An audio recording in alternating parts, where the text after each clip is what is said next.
Okay, we're about to start. Is Akaku ready? Ready?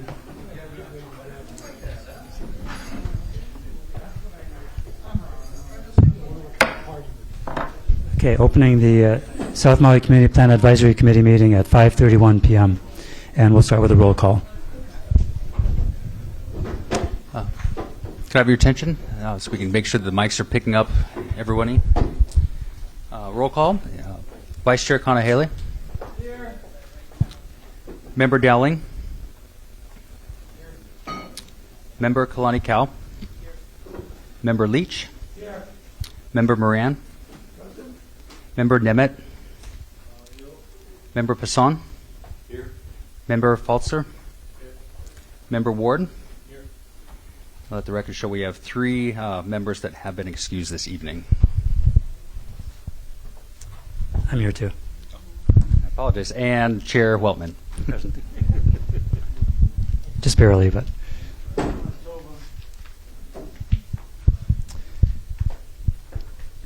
Vilina mai no lalo ke kumiki o lalo o no ka papa o lalo no Maui hema. A vilina mai no ho e ka po o ke ena ho lalo ke kalana o Maui a me ka lahu Maui ne. E ho ma ahu ana ka ko i ke ahia hina pala pala aina no Maui hema. A me ka papa ino wa vahipana. So our topics tonight are a review of all of the adopted maps and the land use designations that inform them. The sub-area descriptions, that is sections 3.1 to 3.5, the new policies requested by the CPAC, the list of historical and scenic sites, and a review of the ranking of the actions in the plan. Let's see. Yes, that should be 4. So to propose a change to a decision we have already made, a member makes a motion to amend something previously adopted, as in Section 12 of Robert's Rules. It needs a second to start discussion. An example of a motion to amend is, I move to amend the land use designation of the Kukui Mall property from small town center to agricultural. Since there are many agenda items and it may take most of the evening to get to the later ones, we will accept testimony on any of the evening's 4 topics, either at the beginning of the meeting or just before the particular topic. If you are testifying remotely, please do not turn off your speaker. We're going to start with Gary reading our vision statement.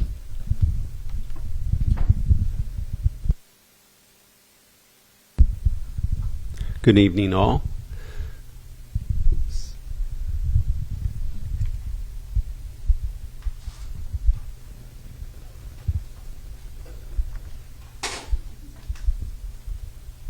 Oops, I'm sorry. Hang on just a second.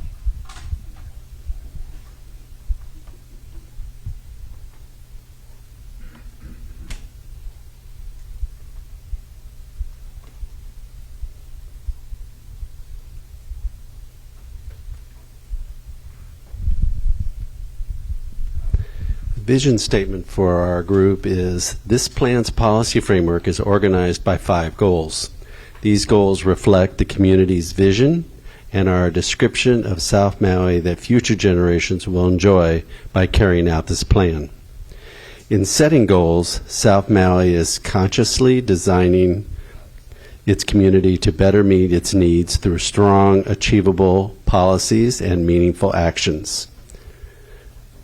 These goals include ready and resilient systems, a complete, balanced, and connected transportation network, responsible stewardship of the Wai, Kapuna, and historic properties, Mauka to Makai watershed management, and safe, healthy, livable communities for all.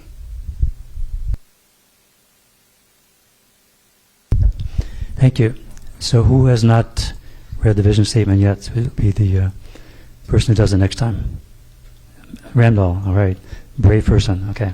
Randall next time. Okay, at this time, is there any other housekeeping? Daniel? I have 2 housekeeping matters. The first one has to do with the comfortable pillow cushion seats we've been using throughout our CPAC meetings. I'm going to need them back. Not today, but last meeting, and we announced that at the very beginning. So that property belongs to the It says right on the pillow who it belongs to. So if you'd be kind enough to bring those at our last meeting, that would be greatly appreciated. Okay. The second item I have is to clarify something I said during discussion at our last meeting pertaining to protocols for setting up emergency exits from South Maui, and which my comments may have been appears to have been taken not in the way I meant for it to be given. So I need to try to clarify that up. I was in our discussion last week. I was referring to an individual who testified at our September 20th meeting, and he testified on 2.1, which is about transportation, and he said, and I'm quoting him, the ag landowners in safety and crisis mode do let people up and get people out. And he was referring to Lupalakua Ranch, Hawaiian Homelands, Oprah. He mentioned those. Then I asked him a clarifying question, and he responded by saying, I don't speak for landowners, but their actions in the past have allowed a safe exit and entrance west to east, east to west. So when I refer to it as what he said, it was my total understanding that he was not speaking for landowners. He was not giving permission on his behalf or anything. And that was my understanding when I made those comments, because I myself have met with many of the landowners, ranch owners, Hawaiian Homelands, state landowners, and I do understand that for setting up any protocols for using their roads, you need their permission. You cannot just assume you can use their roads. So my apologies to that testifier if I misconstrued what he said when I referenced his testimony. That was my intent. I completely understand that you need permission from ag landowners or any landowners to use their private roads. So I just wanted to clarify that. Thank you. Any other housekeeping? Mike? Mahalo, Chair. I want to disclose that last Thursday, a week ago, last Thursday, many of us heard at our last meeting that Wailea Golf was having a public meeting in its facility the day after our last meeting and invited everyone to come. My expectation was it was going to be a presentation about their land, what they were looking at. But when I arrived there, and there were at least 4 committee members there, it was really strong emphasis on what we're doing here. I mean, they had posters up, they had stacks of paper quoting from what we're doing here for the community plan. So it was almost like a meeting about the community plan and maybe how their project would fit into it. But I felt very uncomfortable right away. I thought, well, this seems like it's a violation. There's 4 of us here, and we're really delving into the community plan. So I stayed for a short bit. I didn't immediately leave. I took a good advantage of the poo-poos they had. But once discussion started, I left. I just felt uncomfortable. I didn't say anything to anyone that I didn't want to disparage what they were doing, because I thought it was good for other people, but I didn't think it was reasonable for us to be there. in that number. So I left. I don't know what other guys did, but I departed, and I think it's prudent to mention that situation. Mahalo. Thank you. I wasn't there myself. Is there anyone else who was there who might want to comment? Brian?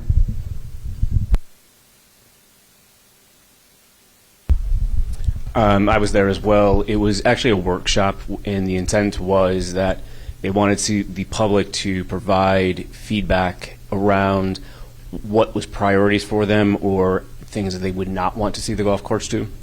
And the purpose was that they had our documentation up so that people had context as to what our goals were, so that it was kind of in alignment. I did not participate in the actual workshop discussions. I did indicate to Christian that I would be there as a resource. So people did ask me certain questions, but I did not actually participate in the actual workshop itself. But did you have any poo-poos? Just a tiny bit of broccoli. Anybody else?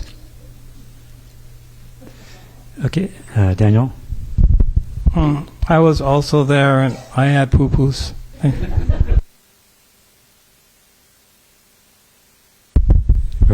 I was there, but I grabbed something and I stayed outside. So it was all like, sticky tab action. You put your comments, the usual. County, state does it anyway. So, but I thought it was okay. The outreach. Anybody have any questions for the people who were there? Okay, moving on. Any other housekeeping?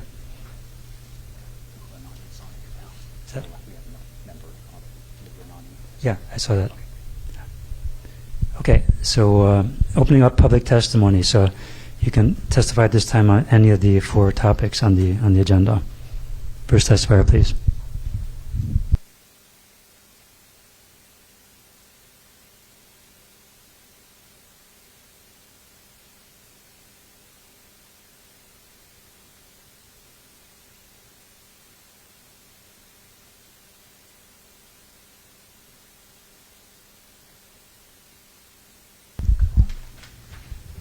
Can you hear me now? Yeah.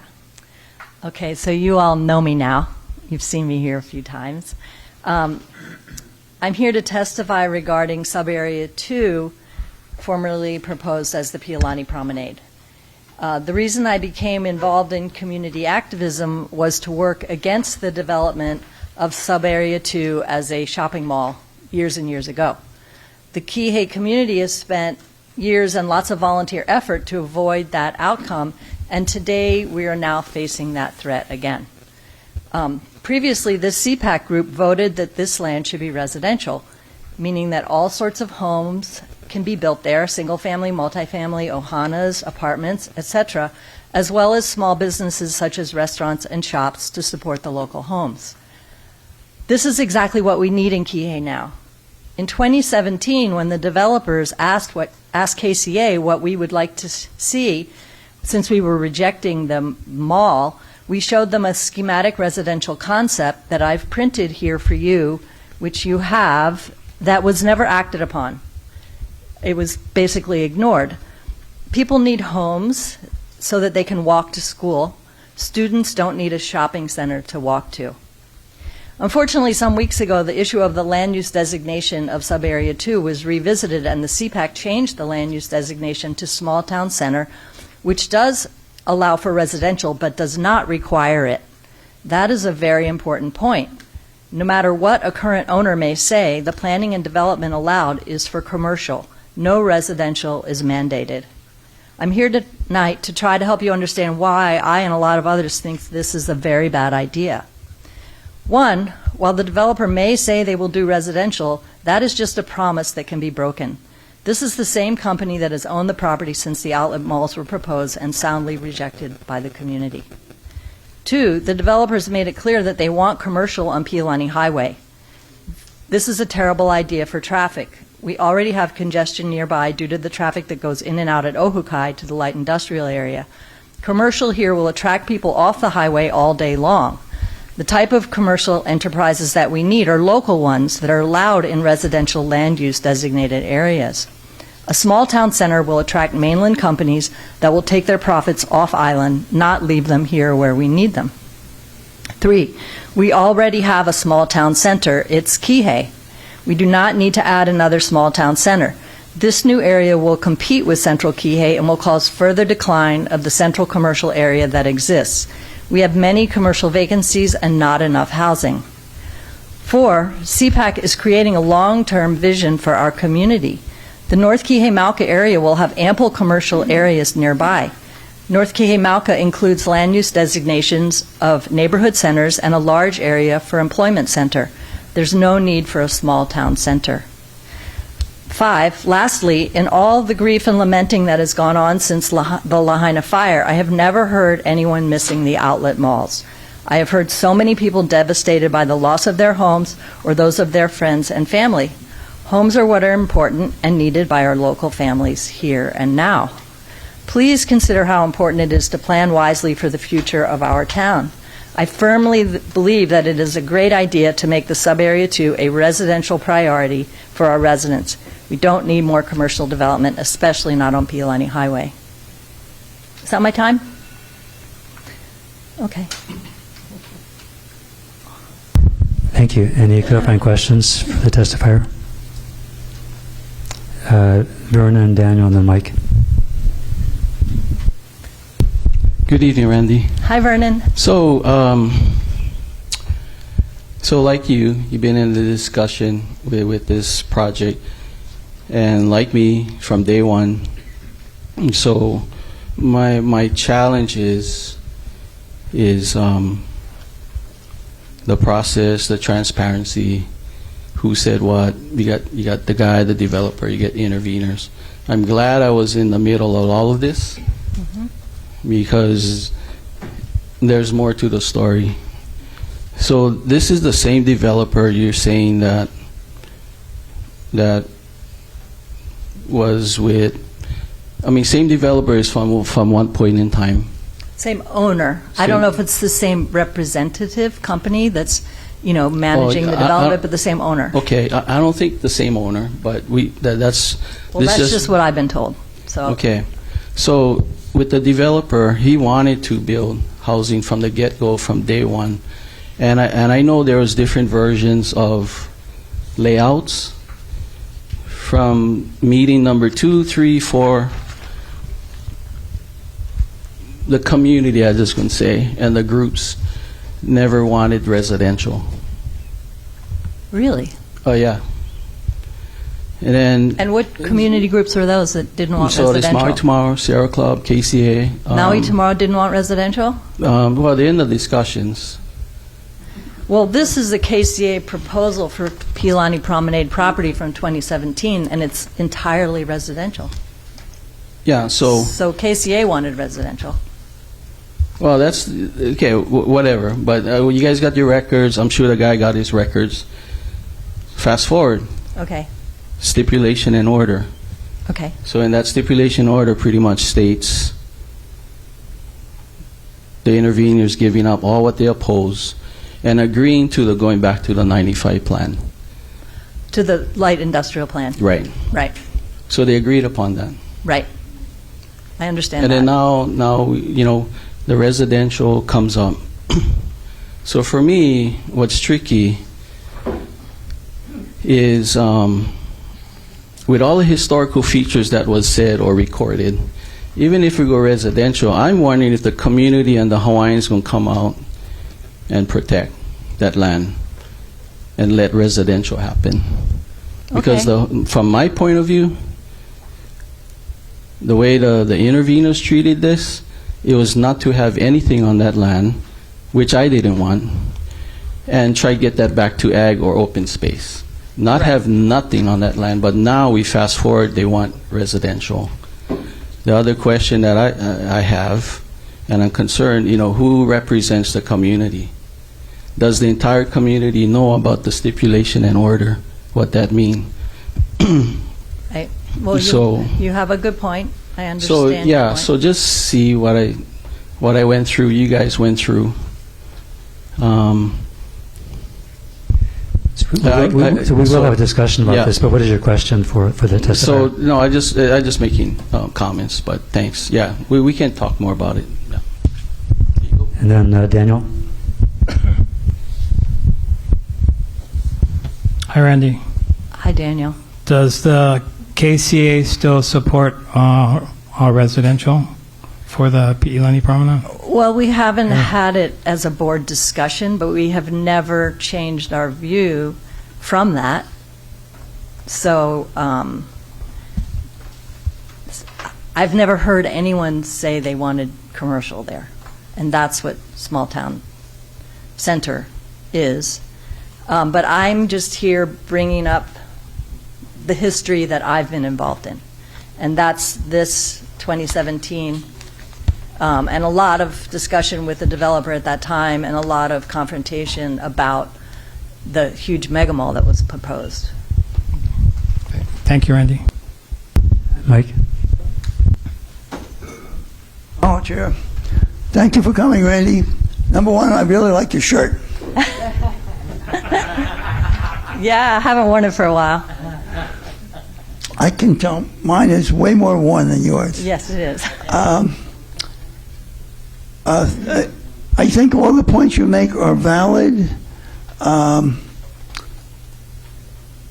have that challenge of being a committee member and being an officer at KCA, and my participation in all those hearings was for KCA. But being that question was asked, I can say that that was KCA's decision, was to go with housing, and we didn't address it after that. I mean, it's not like something that comes up every year. So that was KCA's continuing position, that we did want housing there. And when you say that the current situation, the current designation that we give it, that allows housing but doesn't require housing, could you explain that, please? Well, the small town center is, I think it's the highest density of the designations that you know. Is there a higher density? There's an urban. Okay. Well, small town center is, I understand it allows multiple types, higher density than neighborhood center does. And it allows higher density housing maybe too, and higher density commercial. So everything is higher density. But it doesn't say housing is required. You could make the entire site commercial. And it's just the word of the owner that, oh, well, we want to do high density housing. But, as Vernon mentioned, maybe it should be put in open space. I just don't want it to be commercial because I see that as extremely detrimental to the traffic and to the Kihei Town Center that we already have. And I did some numbers on how much hardscape is if 20% of that area, so 88 acres is what the area is, that's 3,833,280 square feet. And if you took 20% of that and made it commercial, that would be 766,000 square feet. And the possible parking would be 750 to 1,500 parking stalls, depending on the type of commercial. I mean, restaurants are one for 300. Restaurants are one for 500. Banks are one for 300.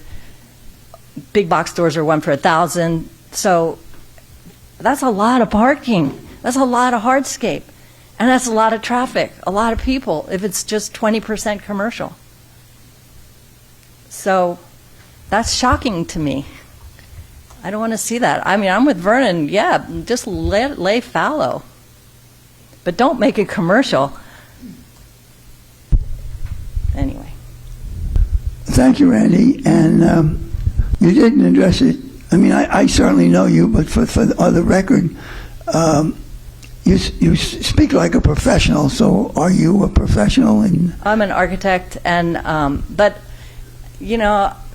I've been involved in planning and architecture my whole life, but I also grew up in places that had good planning, where they had street trees and they had parks and sidewalks, and I know what can be.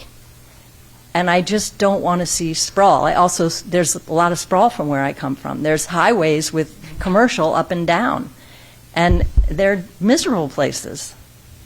So I think our highway has only got that one little bit that's pretty unattractive to me. So why let that get a foothold here? And from what I understand, the developer wants it on the highway. Like, I would prefer it if there was a little strip of small town center at the Malka side of the property, maybe, if they insisted on having some of it. But to have it on the highway is just a bad idea, in my mind. Mahalo. Thank you. Gary?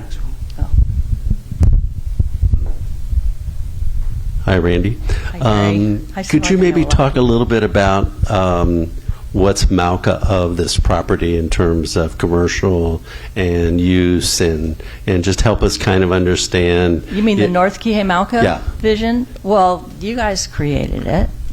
No, I understand that. It's 600 acres, so it's, greatly larger than this other area. And it has neighborhood areas that are kind of divided by the gulches, and there are neighborhood centers in that, and there's going to be, the gulches are going to be treated, as green spaces, and the intent is to have it be a very self-sufficient, livable, walkable community. And there is, right above this, a employment center area that can have light industrial. I think it can also have housing, like live-work housing can be in the light industrial. And there can also be support services for the light industrial, such as banks and restaurants for people who work in those places, is my understanding. So that's what's above there. There's options that will be coming. So the thing that's really important to see here is we're looking at a 30-year plan, at least. And we're trying to imagine what we want to have happen by then. And this property has been kind of a bone of contention for 10 years or so. And it's something that's actually entitled right now to go ahead. It's not like they have prerequisites on this property, except for getting all their, zoning aligned. And this is probably going to be the first thing that happens, Malka, of the highway. And we have the high school. And so it's natural that stuff is going to start happening around it, but I think we need to keep that 30-year view. I won't be here, but I care because my grandkids will be here. And I just want the community, I have no interest in this except for purely what I think is best for the community. I have no professional interest in terms of stake in the matter. Can I ask one more question?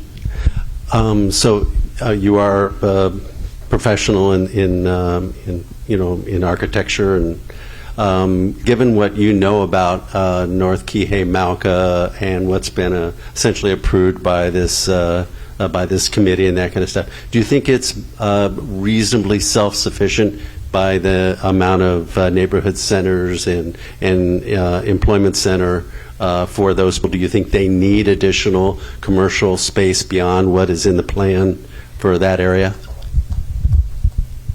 Well, that's a really good question.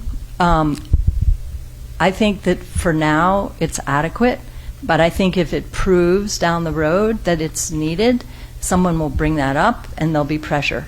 There's always pressure when something's really needed. And one of the reasons I wanted to get North Kihei Malka designated in the ways that it was is to keep that pressure from being sporadic and independent, where somebody comes along and says, I want to do this, and there's no holistic plan, no, what do we call it, a comprehensive master plan, where it fits together. And I wish that area could have been actually larger. I wish it could have included this property in that idea of a comprehensive master plan. Thank you, Randy. Appreciate your comments. Thanks. Any other questions by testifier? Vernon? Randy, you said we get one small town center. And is that the one, Ozekas or Foodland? It's pretty much the whole between Azekas all the way down to what's going to be Kraus. Right. That whole area is part of Central Kihei. The library is down by Kukui Mall. You know, Foodland. I mean, it's all walkable. It's all within like a quarter, half mile. Yeah, so I was going to ask you, is there like so much one community can have, like a small town center? Because for me, too far for me for walk. Oh, too far for you for a walk. But you could bike. You know If we had a collect road, you could really bike. So that the small town center don't work for me because it's too far, whether it's bike or. But you're going to have to cross a highway to get to this one, which, I don't know, it could be harder than just driving down. Anyway, yeah, I don't know. That's just my opinion. Any other Humble questions? opinion. Questions for the testifier? Thank you. Next testifier. Thank you all. I just want to acknowledge verbally that Lehua Huddleston Hafuka is online and had joined the meeting at the beginning. Thank you. Aloha. Lena Ala Kulaloyo Vetter. I wasn't going to speak tonight, but I am. So I am from Kihei. I was born and raised in Kihei. In fact, my first house was up in Paka Place. My parents lived where Yee's Orchard is at. I don't know if it's still there. So I know this place. I know it from the back of my hand. And I've seen the development throughout the years. I'm 52 years, and I've seen the development throughout Maui, not just in South Maui, but all the way down to Wailea, to Makena, where my family is from. I live in Hamakuapoko. I live in Hamakuapoko because I have kuleana lands over there. And so what I'm speaking tonight about is on agenda item, and I think what committee member Vernon was saying is that to get more of the voices out, the people's voices out, the ones that are from here. I am one of those voices, and I wasn't participating in this until I got a call from my lawyer a couple weeks ago of our own land designation. So going back to the topic, I'm speaking on agenda item E, list of significant sites.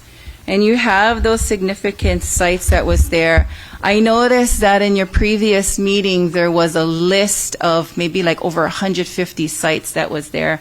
I'm not sure who came up with that list. That would be interesting to find out who was the author of that list.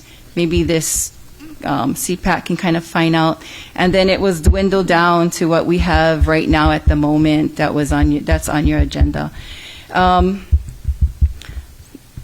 glad that the Kukahiko burial sites are not part of that list. I hope it's not. I hope that there are preservation plans that is not part of this historical sites for someone's or other people's agenda on their own. I think what you need to be cautious about is exposing some of these historical sites that family members like myself and other family members throughout Maui who have to malama these sites in perpetuity, and it's not for public educational purposes or visiting or vigils, but it is for our family to malama. We take on that kuleana, and I take it on very seriously. Like I said before, who my parents are, and I believe in what my father has done, Leslie Kulaloy. I believe in the work that Dana Naione Hall has done, Charles Maxwell, Charles Keao, and all these people who are not here with us, except for Dana. And what they have proposed in the years that have gone by is very significant. I think what I see now, there's groups that are coming up, there's cheerleaders, rah, rah, rah. And we need to be cautious of that. And so I'll be here shortly. I just want to say on behalf of my family to really be cautious when you say vahikupuna. I'm not sure who coined that term and put it in there. Vahikupuna is mahalo nui. To really be cautious of that and to really know what's Vernon's purpose of saying or using that term because that's everywhere, every place, every time. And as a Hawaiian language educator, I am the resource for that. So mahalo. Thank you. Any clarifying questions for the testifier? Vernon? Hello. Aloha. So, yeah, so I coined that, and Mahalo for that. and it was because growing up, you know, all our resources, all our laos, those that fly, those that stay in the ocean, I always refer to as kupuna. Not just the human aspect. Everything that we do, kupuna. Even as we kilo. Mm-hmm. That's natural for me, and I did not know others use that. I did not know. So I coined that. I thought about taking it out because not everyone, I think, is embracing it. And I also was concerned later on, most recently, that others, groups can take that and expand on whatever they gotta go do, whether it's advocate or intervene. Yeah. So I was concerned about that. So I just not there yet on putting the right language to that. It just came that way in our draft. My ka'i. And so I think your question to me is, what is my mana'o about that? I kako'o your mana'o about that. That's why we give our rains, the winds, the different kinds of rainbows names, because they are kupuna. They are our vahi kupuna. And I think for people to use that outside of that context for their own, like I said, I don't know, agenda, or for their own interpretation, we need to be careful of narratives that are going to be spreading, because there are mo'olelo. You have your mo'olelo for your own area, and I respect that. And we have mo'olelo for our own area. So as this committee continues to go on, to be very mindful of the narratives and stories that is separate, but yet is specific for each family member, like you had said last time in the last meeting, of your own ohana and their mo'olelo that is shared. It's not for other people to share that mo'olelo. That is specifically for you, because when we share those mo'olelo, we bring it up. And I don't know if people are equipped to contain that, like how you're equipped. Yeah, I know you are. That's why we share that. So we as Kanaka, we are very watchful. So mahalo for that, Vernon. Mahalo for that. Mahalo nui. Any other clarifying questions? Thank you. Mahalo. Next testifier, please. Oh, you got a question? I did. Aloha. Aloha, Lena Ala. Aloha. You're the daughter of Uncle Les. Correct. I knew your father.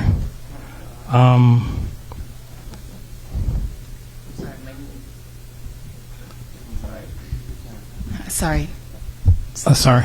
Noise behind me. So, Yeah.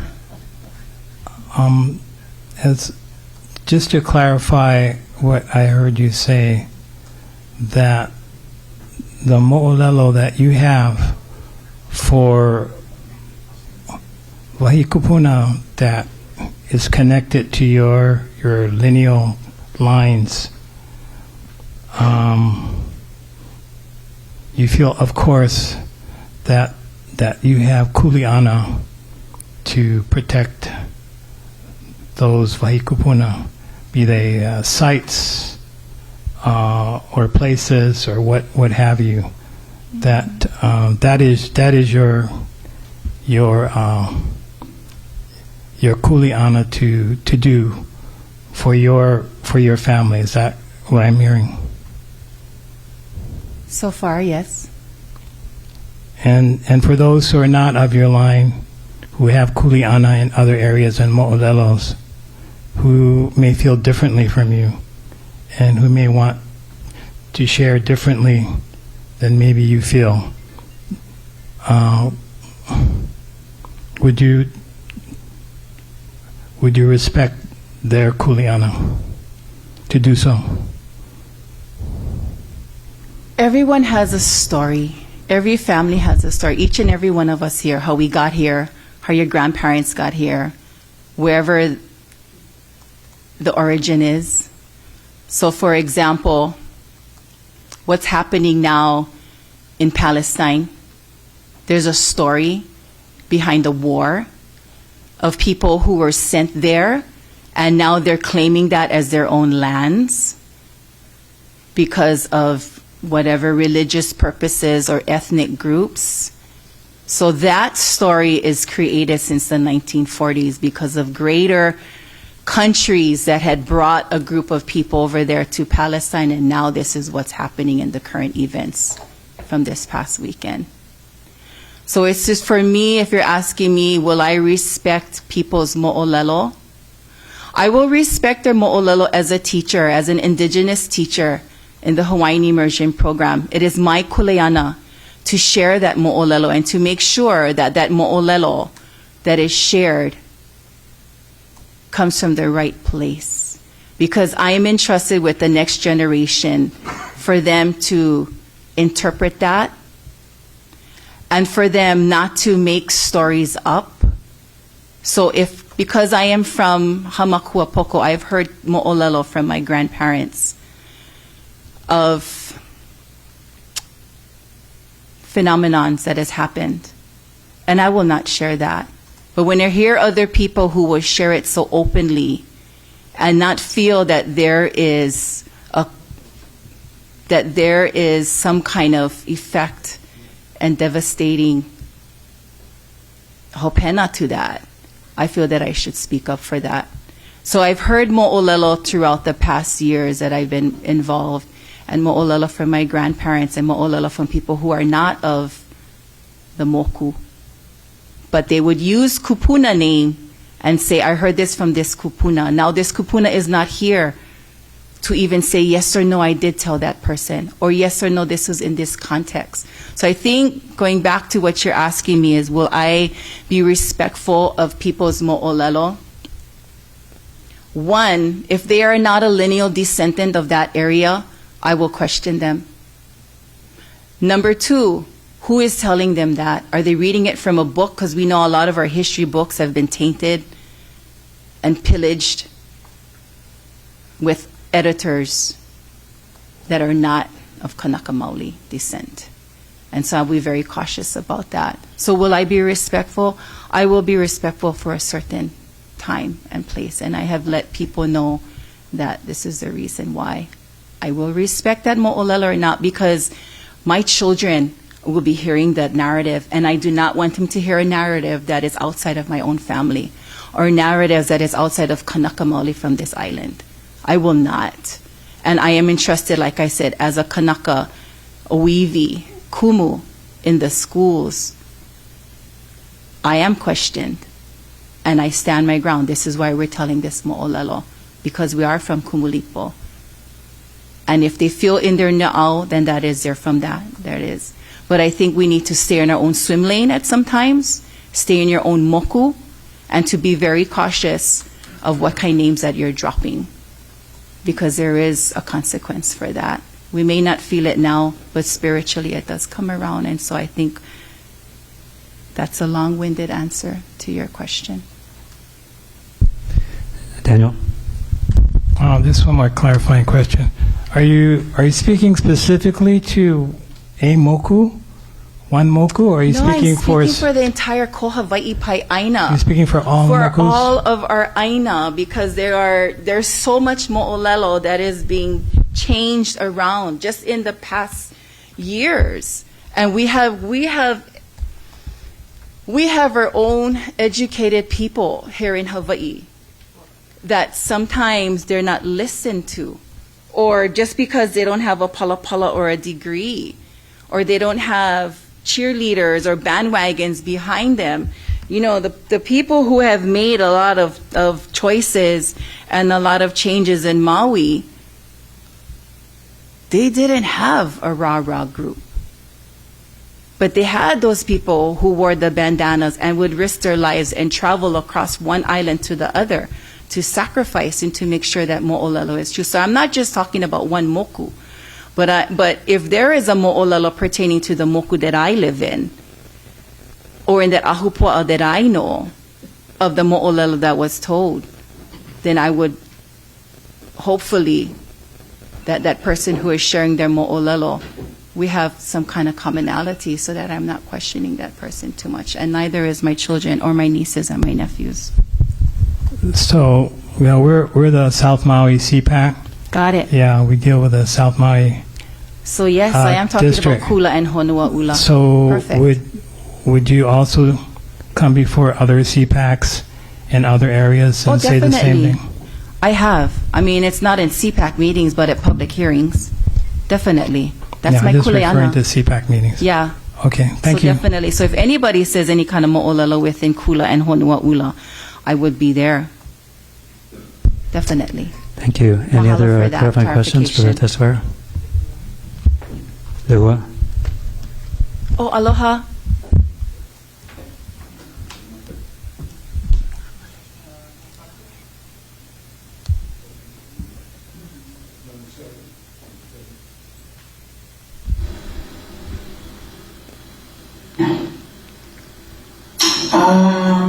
Lena, can you hear me? Aloha lehua. Yes, I can. Yeah, how's it, Lena? Nice to see you. I'm sorry I'm not there. Just I wanted to, mahalo you for everything that you said, and I support you wholeheartedly. Just for those who maybe not, most people may not know this, but we grew up in the same neighborhood, Yoanpaka, myself and Obi also. My family is from Kia and so forth. But what I wanted to ask is a clarifying question, and hopefully I'm able to word this correctly. With the utmost respect, would you like to see something put in to our policies or actions that states that we do not release, or that the names are not released, publicly or in any written form, to protect the mo'olelo as you had shared? Because something in writing for me is to say, we talked about it, it was brought to us, and it's something that we like to respect and honor. Is that something that you would support? I would, and I guess it would be depending on what you're talking about. So if the mo'olelo is pertaining to things that was brought up, like in last week's agenda item of historical places and mo'olelo that has to do with preservation in place of burials.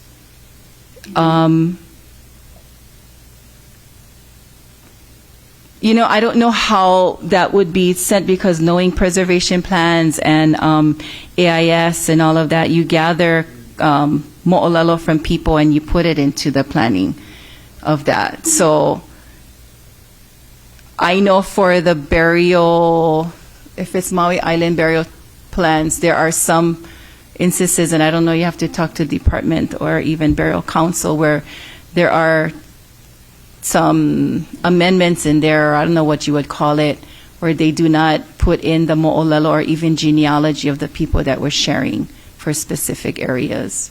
So that might be something good. It would all depend on that person sharing that mo'olelo and what is the intention of not sharing that. Okay, so this would be in reference to last week, specifically for the significant places. Right.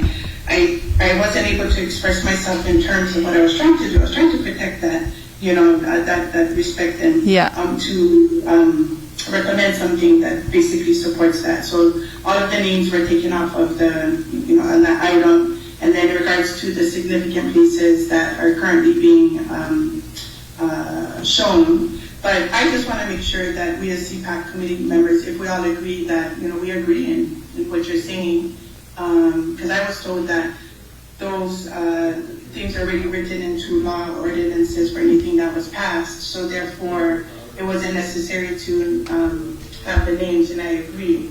But I just wanted to see something in writing that says that it would not be put into written form, and not naming those places, but significant places that hold what you were sharing. So, and I'm sorry if I'm not wording it correctly, but I just wanted to make sure that we have something in writing that supports that, if that makes sense, or if anybody else can chime in. Any other clarifying questions for the testifier? Vernon? Lena, I don't know if you get time Well, if the rest of our ohana get time. Any thoughts about we writing that Vahikupuna? Because I still struggling on, because I never write that in a draft plan. Oh. Somebody else did, but when I read them, it's kind of no come out. So I just asking. I mean, if time allows, we get one more week. Just keep that in mind. My comment to that would be take it out, because if you're going to include that, then you should include ahupua'a and other terms that's in there as well. That's in Hawaiian. Okay, I thought That's about. just my mana'o. So I Even thought though about. Other people may have mana'o. I thought about doing that, and I just thinking about it. Okay. And I think going back to you, Lehua, it just depends to kind of clarify the adding important sites, regions, including the following, like if it's Palawea complex, what does that mean? What's included in that? If there's Makena complex, what does that mean? Where are those complex areas? Because as a teacher, our complex area is Kekaulike, and that includes a lot of the schools. So I think that needs to be specific if you're saying complex. I don't want it to, this is just my mana'o, I would not like to see it said as a complex and then you have preservation plans or you have areas in there that people are free to roam and to access that area without proper documentation or proper access to go there without being maha'oi or having lineal descendants of that area being part of that visitation rights or consultation as well. If that's for me in particular, I'm sorry if I may have maybe not said it incorrectly. That's my ka'ilehua. I got it, yeah. Yeah, I don't let nobody go, that kind of places. If Yeah. they don't belong, they don't go. Yeah. So, yeah, I just wanted to put it in writing to support you guys, because sometimes we don't put it in writing in committees like ourselves or the CPAC. You know, it gets lost and somebody will do something that goes against everything that you guys work for. Polole. So if any, you know, if this makes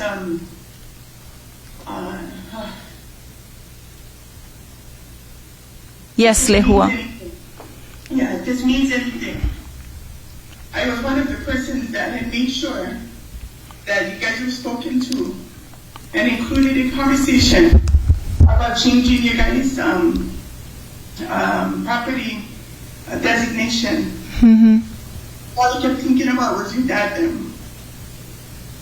And I just felt sometimes our generation, you know, we don't know what we're supposed to know. And I thought it was so important to have you guys be part of this process. So my thought process last week I think was misconstrued and maybe today, but it's all about protecting and honoring, and that's all I want to do. So I just want to make sure I say what I say before we conclude our CPAC committee. I want to thank you, Lehua. Because everything that you guys had said last week and my concern that was brought up, definitely I would hope that items from 1 to 8 was stricken from that document. And I did understand you very clearly, and it is that we can just show up as much as we can as this next generation as Kanaka, because our parents has taught us, and we have seen the struggle throughout so many years. And I think the tears that you are sharing are the same kind of heartaches and tears that we're sharing as this young generation, that we got to find out that we need to participate. And right now I'm late to go pick up my son who's waiting up at Kekaulike, but I felt this was more important because it's for his future, because he's not having a say in this. And so I felt that I needed to be here, and I feel your pain, Lehua, and I want to thank everybody on this CPAC committee who have shared your time and your diligence and your na'au to put into this. So I hear you, Lehua. I totally support you, and I know where you're coming from. And in fact, I passed your house today and to see if you was there today, just to get that mana. So I want to thank you. I know there's other people that are speaking tonight. Mahalo nui. Thank you. Any other clarifying questions? Vernon? I just gotta make this known. It's a comment. So, can you read those names? Dad and so on. I will.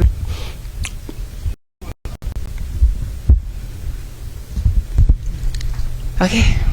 So the names are Leslie Apio Ipolena Kulaloyo, Alice Acuna Kulaloyo, Wallace Ipolena Kulaloyo, Mabel Maipela Wong, Helen Kuamo'o Peters, George Ferreira, Alice Kapoha Kimoheva, Ned Goodness, Dana Naone Hall, Charles Maxwell, Jody Mitchell, Kumuhula Hokulani Holt.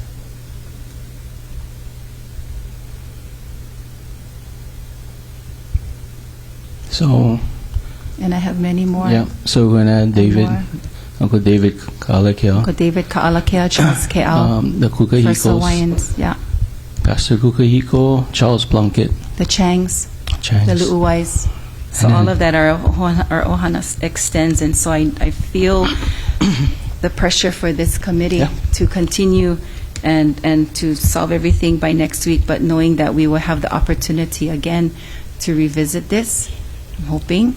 So the reason why I asked, I like everybody hear those names. Because we bash those names. We bash them. We don't know 'em until you know. So whatever agendas they had in the past, that's their experience. But today we still use them and we bash them. But today, what about those today? What about those Kanakas today? Are they much better than those names? Yeah, so those times, Paul. They did what they did, the best that they could. But when I look at those names, yeah, I'm going to show my father's name in there. Moki Kalani Kau. Kihei Canoe Club. Yeah, so nobody know. Yeah, so a lot of you guys don't know him. But the stuff that he did. Today, Kanakas bash him. Each other. No, I like talk about this because this is stuff. Yeah, it's happening every day.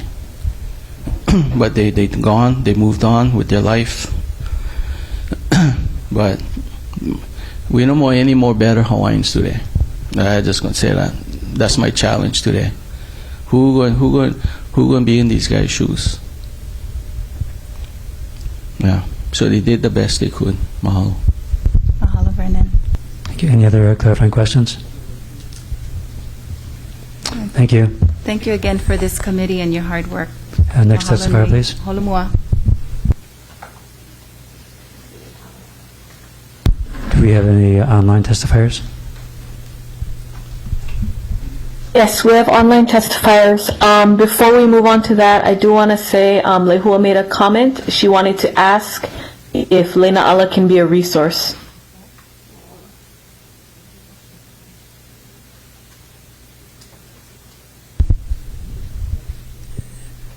So, any objections if Lena is able to stay?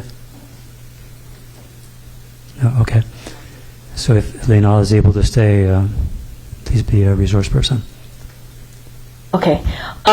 So the first testifier online is Raymond Kabibi.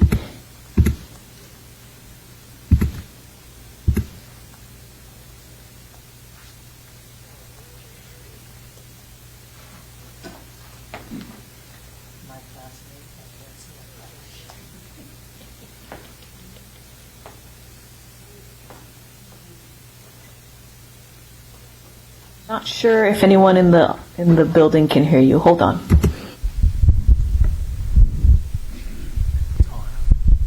We can hear you, Jamie, so if Raymond unmutes himself, we should be able to hear him as well. He is unmuted. He was just speaking. Hold on. Raymond, go ahead. Try again. Hi, this is Raymond Kabibi. Can you hear me? Yes. Okay, great. My name is Raymond Kabibi. Good evening, everyone. And I'm with CHP Maui, and I'm speaking on behalf of the owner of tax map key 2392, parcel 14. The owner's name is Mr. Paul Boschetti.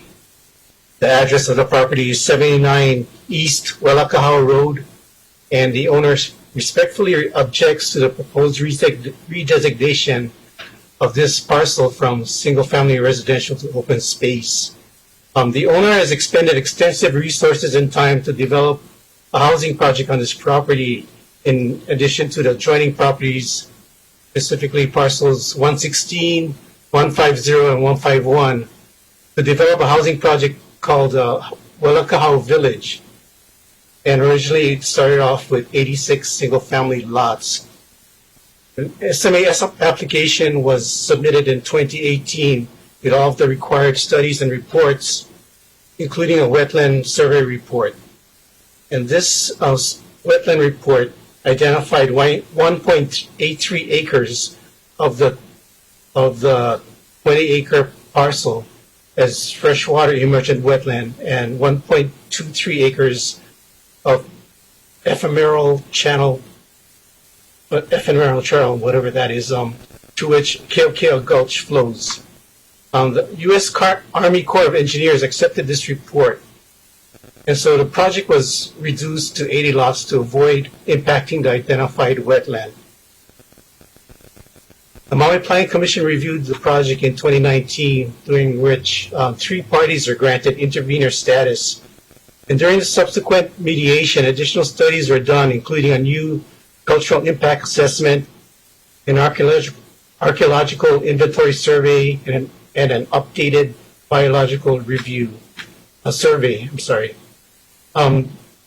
The AIS identified 4 sites that were determined to be potentially significant agricultural sites, and no EV was found. And those sites are on the eastern side of the property, and not on this particular parcel, but it's actually on parcel 116. But in an effort to avoid these sites, the owner decided to reduce the project to 38 lots. And updated traffic and engineering reports are currently being prepared to reflect this reduced project. In conclusion, the owner respectfully requests that the committee reconsider the redesignation of parcel 14 of single-family residential to open space. Thank you. Thank you. Any clarifying questions? Vernon? Hey, Raymond, this is Vernon Kalanico. Hi, Vernon. Hey, Raymond, you talking about four TMKs or 3? It's, looking at the map, it looks like just one of the 4 is being redesignated to open space. So that I'm speaking to just that one parcel. Okay, next question is, did you get the latest report from Aina Archaeology, and that should have gone and be submitted to SHPE? What is the latest report you have, if any? I have not seen the latest report. I'm still working with Tanya to get that completed, and so there's no report that was submitted to SHPE as of yet. Okay, thank you. That's all I have. Any other clarifying questions? Daniel? Aloha, Raymond. Daniel here. Hi, Daniel. What is the status of the, is it a contested case hearing? Yes, it was. Is It it, is. Did it, what is the status of it? We went through mediation. Mediation concluded, but we continued to speak to the parties, and we're negotiating, how to address their concerns. And, as I said, there's a new CIA and a new AIS were prepared, and I think Vernon is aware of those reports, and I don't think the parties have officially accepted those reports, but that's still pending. Daniel? So, Raymond, are you still in settlement discussions, and is there a hearings officer? Thank you. there was a hearings officer for the mediation. We're not in the official, I don't know what they call it, contested case hearing mode with the hearings officer, et cetera. So still trying to negotiate with the parties to get acceptance before going to taking that step.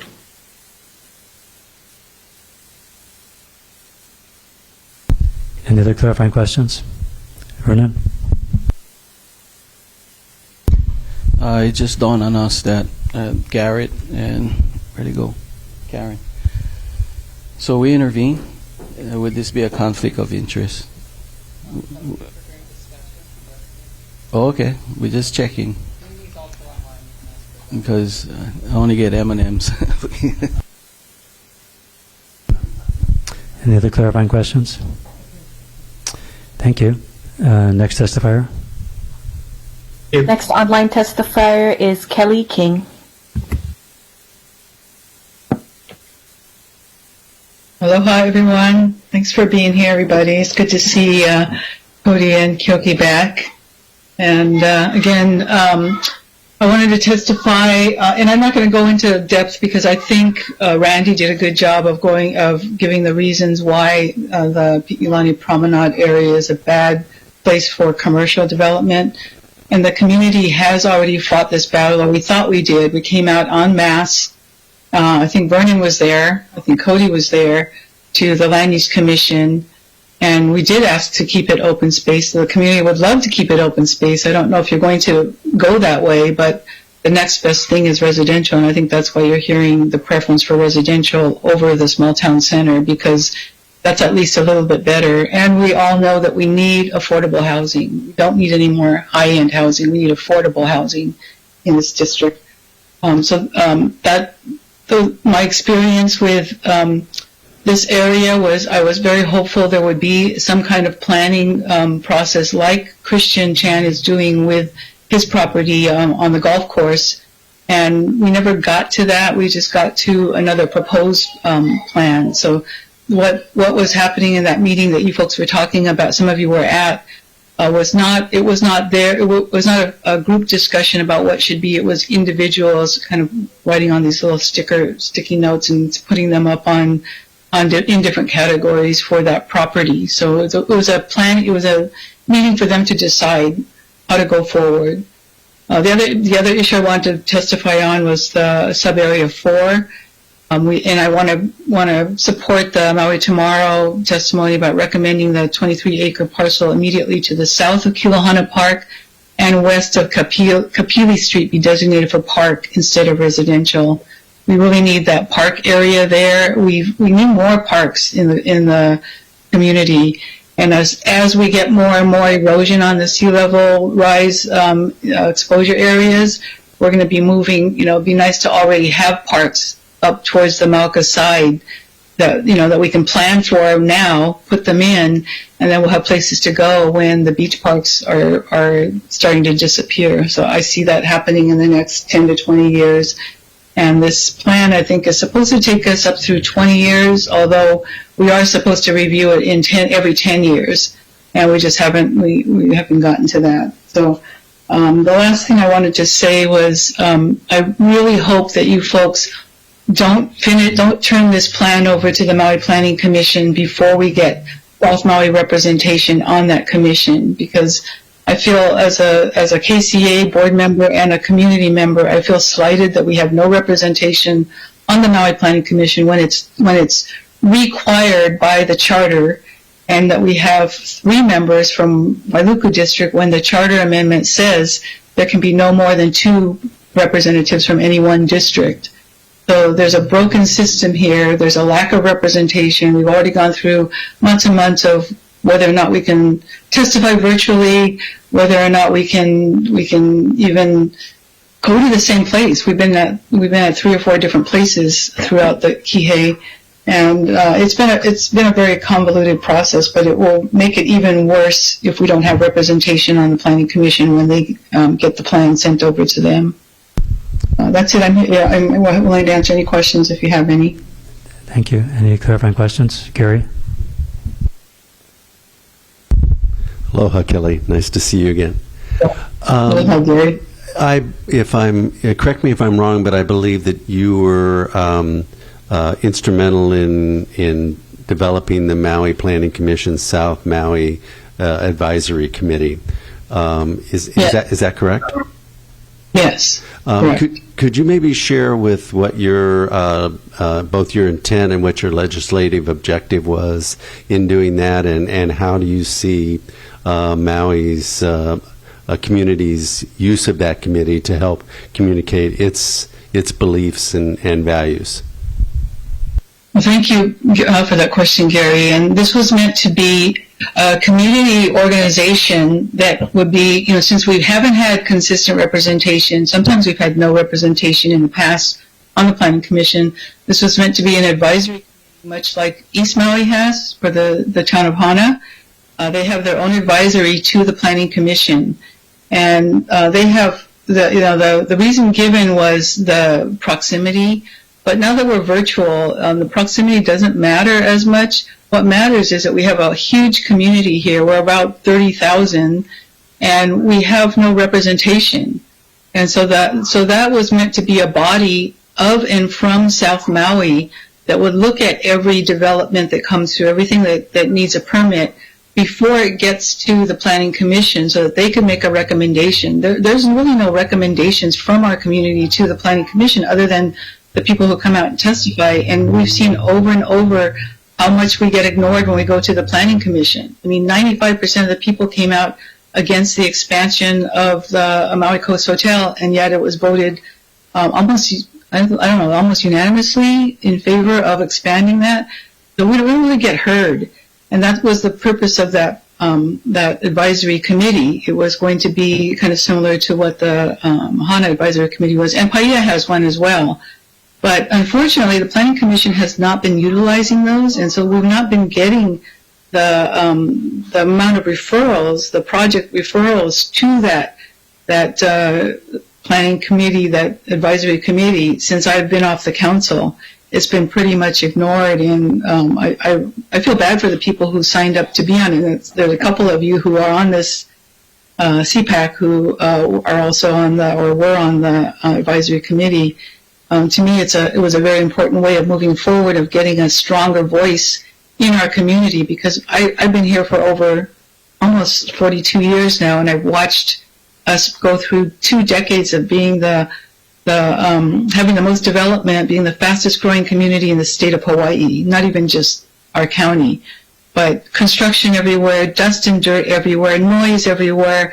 The kids couldn't learn in the schools because it was so hot in the classrooms. They had to close the windows, or they had to open them and deal with the dust.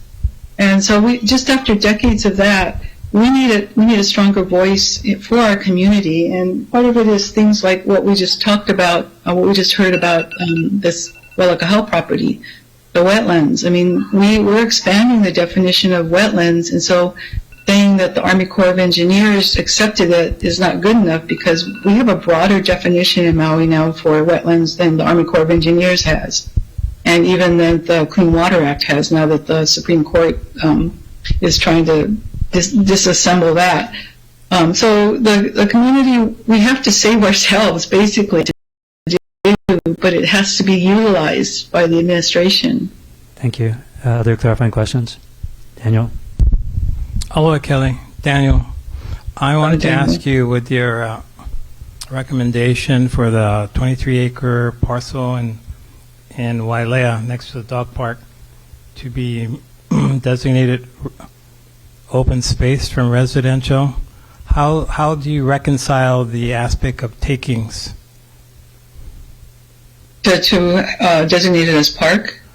Right, it's designated residential, and if you designate it as park or open space, how do you reconcile the takings aspect of it? I don't think I see it as a taking, and that's another reason why it's good to have Corp Counsel present, because they can address those. That's a legal question. To me, the community planning, if we had to worry about takings, then nothing would change. Right now if that's one of the things that worries me about all this designation for residential Mauka of the highway. If we get to a point in 10 years where we realize that's way too much. We don't want our community to grow that fast, and our infrastructure is still not keeping up. Then are we going to be stuck in this idea of, well, we can't change it back because that would be taking something away? So, all of these zonings change over time. And so sometimes they're zoned one way, and then the community plan has it a different way. And if you can't reconcile those two, then nothing happens. And that's as it should be, in my opinion, because this is the community plan. If something violates the community plan, you have to come back to the community, explain to the community why it's a good thing for the community, and see what the community says. That's what this whole process is about. Thank you. Any other clarifying questions? I think I saw Lehua raise her hand. Hi, Kelly. Can you hear me? Yes. Hi, Lehua. Good to see you. Yeah, thank you. Kelly, I had a question regarding the Planning Commission that you had said that the supposed to be representative of, I guess, all the different districts, and Kihei does not have a rep. I remember, and this I could be wrong, but Kelly Pali Kaneshiro, she was from Kihei though before, yeah, but now she's I see it says Wailuku. Yeah, she hasn't been in Kihei for a few years. Okay. And the charter amendment says it has to be a resident. Because she had maybe moved out, that she still is there. But my question to you is that I know it is the mayor who picks the planning commission. Do you know if that was if it was during current Mayor Bisson's time or prior? No, it's been recent. It was in March when they put 2 new people on, and we were really hoping for someone from South Maui. And in fact, Mike Moran had actually gone and testified and let the council know, your charter amendment that passed last year says that there has to be one from each district, and we don't have anybody from South Maui, but they went ahead and approved it anyway, which was kind of irritating. And it's not, I think there were good people, but there's not representative, there's not someone who knows South Maui. So, I think Kelly Polly is a lovely person. She's a great chair, but she doesn't represent South Maui. Yeah, and I think the same as you. And but I was just curious because I remember she used to live in Kihei, so I have to look it up. So with that said, because I see 2 people from Lahaina and so forth. So I guess we need to maybe persevere a little bit more. But I just wanted to confirm with you. So thank you. Yeah, there's 2 people from Paia now. They put a second person on from Paia, but they didn't put someone on from South Maui. So we just got shafted. Yeah, I don't see anybody. So, okay, thank you. I appreciate it. Thank you. Thank you. Any other clarifying questions? Thank you. Next testifier, please. There are no more testifiers at this time. Do we have any testifiers in the room? I would like to testify online. Okay. Dick Mayer. Can you hear me?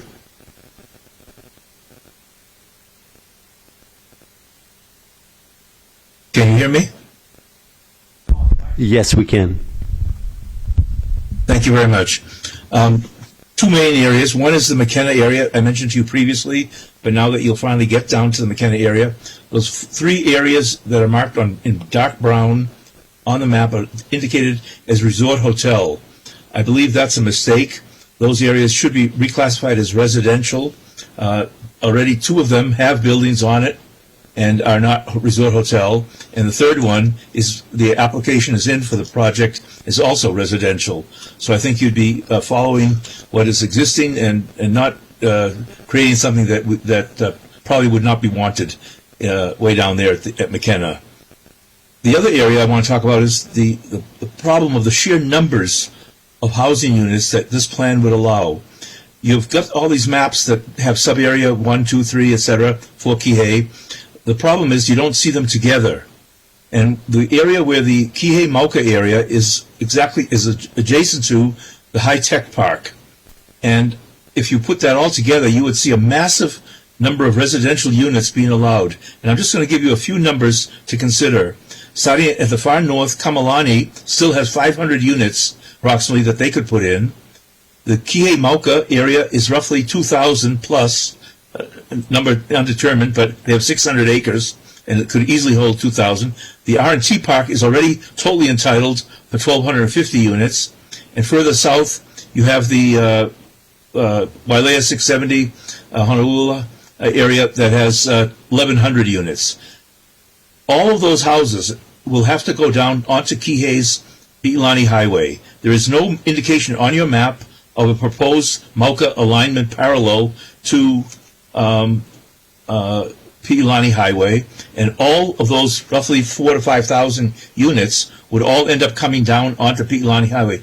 I do not see Pi'ilani Highway capable of carrying that load. You know how long it took to get the north-south collector road still unfinished after 30 years. And I'm going to cite one other example. I was the one who got King Kekaliki High School built up country. I went to the legislature, got the money for it, got the land site, etc. We worked on that, all those things. Shortly after I got that in 1989, I got requests from people in Kihei, said, we need a high school in Kihei. How did you go out do it? And I explained it to people what steps I had taken to get that. Well, now it's 30 plus years later, and still we're waiting for the overpass. We're waiting for the completion to make that high school a viable project. The buildings themselves are there now. But I just want to indicate how long it will take. So if you have delusions, and I use that word strongly, delusions that a Mauka highway will be built, I think you're going to find that you're mistaken. And I think that you're going to find that all of those units that I just mentioned, the 4,000 or 5,000 units, will all, in addition to other ones, the Makai of the highway, will all come down to Pi'ilani. The Mega Mall site, you've added there the intense commercial area potential there that will even bring more traffic in and around that area. I would urge you to strongly review the enormous amount of land designations and maybe reduce some of that land designation, particularly in the Kihei Mauka area, by putting part of it perhaps in development and the rest of it in what might be called urban reserve or urban use reserve to be designated at a future community plan designation 10 years from now. They can look at it at that point to see if it's worthwhile adding to it and see what the first step does. The Mega Mall, the R&T Park, is going to take 1,250 units. Kamalani, on the other side, is going to take 500 more. I think you're in trouble if you try to put that much land into urbanized areas. And I thank you for listening to me. Thank you. Any clarifying questions? Daniel?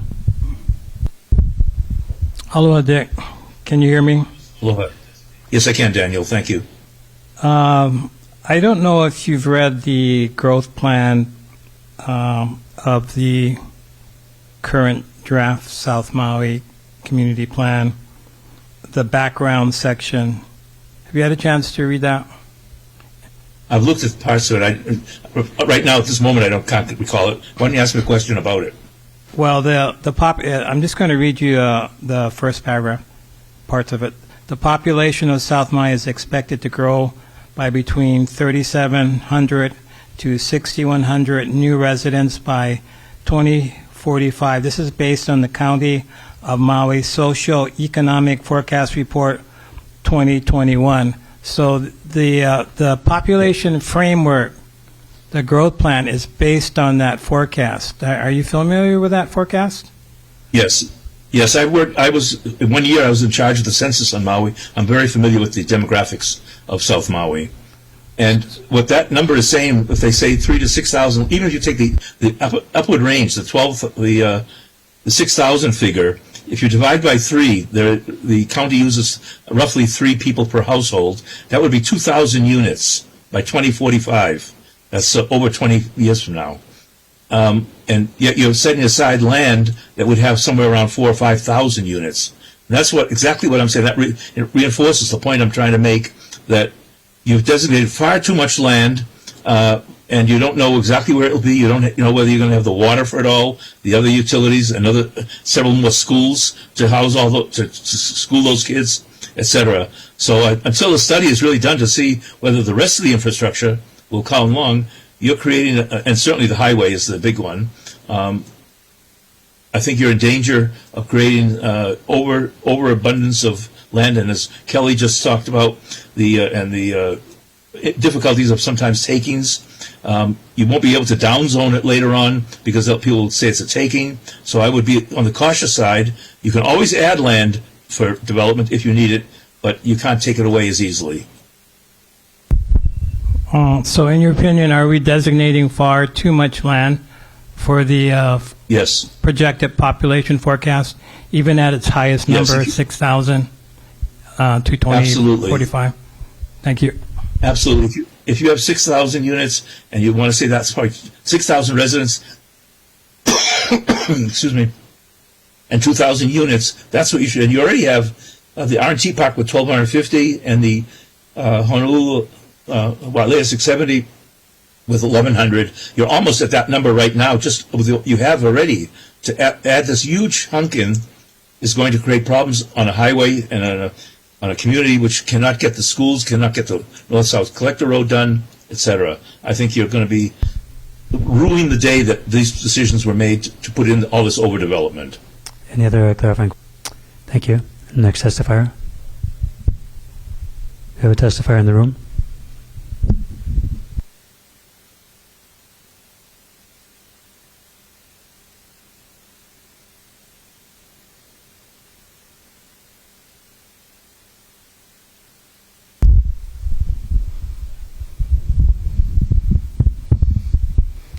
Aloha. Aloha ahi ahi a kokako. My name is Carolee Kamikona, and I am coming to speak to you on behalf of land use map for sub-area 4, which is the Wailea. I wanted to get on record, first and foremost, the descendants that were mentioned earlier in testimony are not the only descendants of the area. I myself am a recognized descendant from the Maui Lanai Island Burial Council. I do know that there are other descendants who have not been consulted in any projects, nor by this committee. So I just want to make sure that you guys understand there are more than just those names that were brought up earlier. Like Lena Ala Kuliloyo, I feel the need to speak on behalf of my kupuna, whose mo'olelo was not told to us because of the narrative told by others since the overthrow.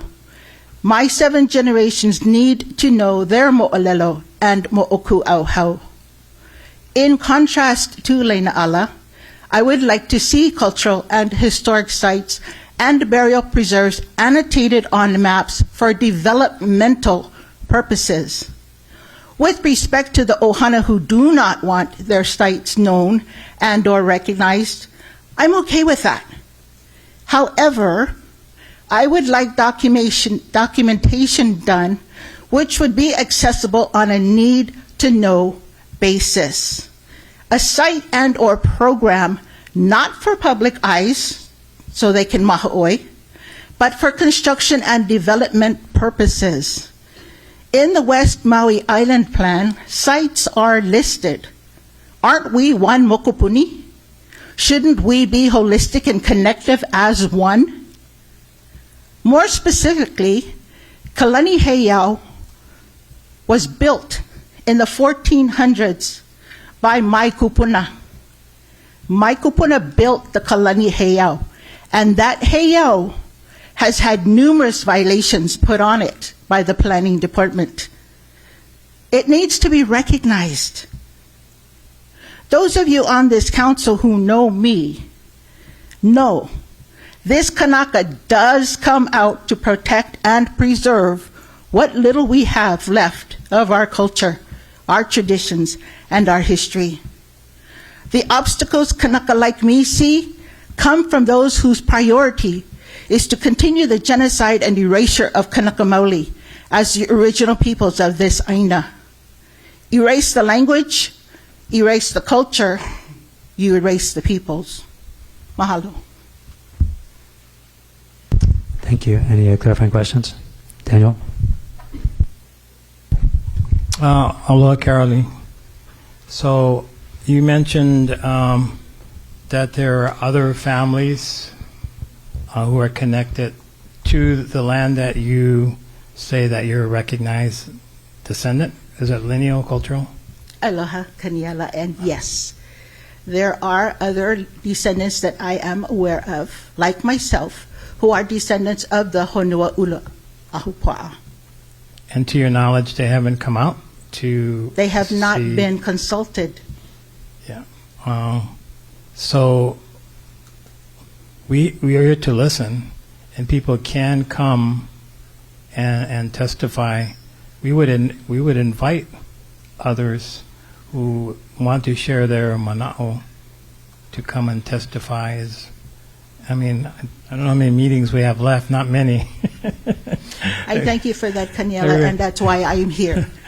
I don't normally, because I believe this is not my vahi. However, when you talk about descendancy, you need to recognize everybody. And I am here because I am a descendant, and this is my vahi for my kupuna. So just to clarify, you would be in favor of annotating cultural properties in the South Maui Community Plan? Cultural sites, historical sites, archaeological sites, any sites that have any connectivity to who we are as a people. You can't erase us. You need to recognize us. And that's the only way that it's going to be done. And I don't mean to do it so that public eyes have access. I just want it someplace so that when a developer goes in for some kind of construction permit, building permit, whatever the case may be, that it pops up.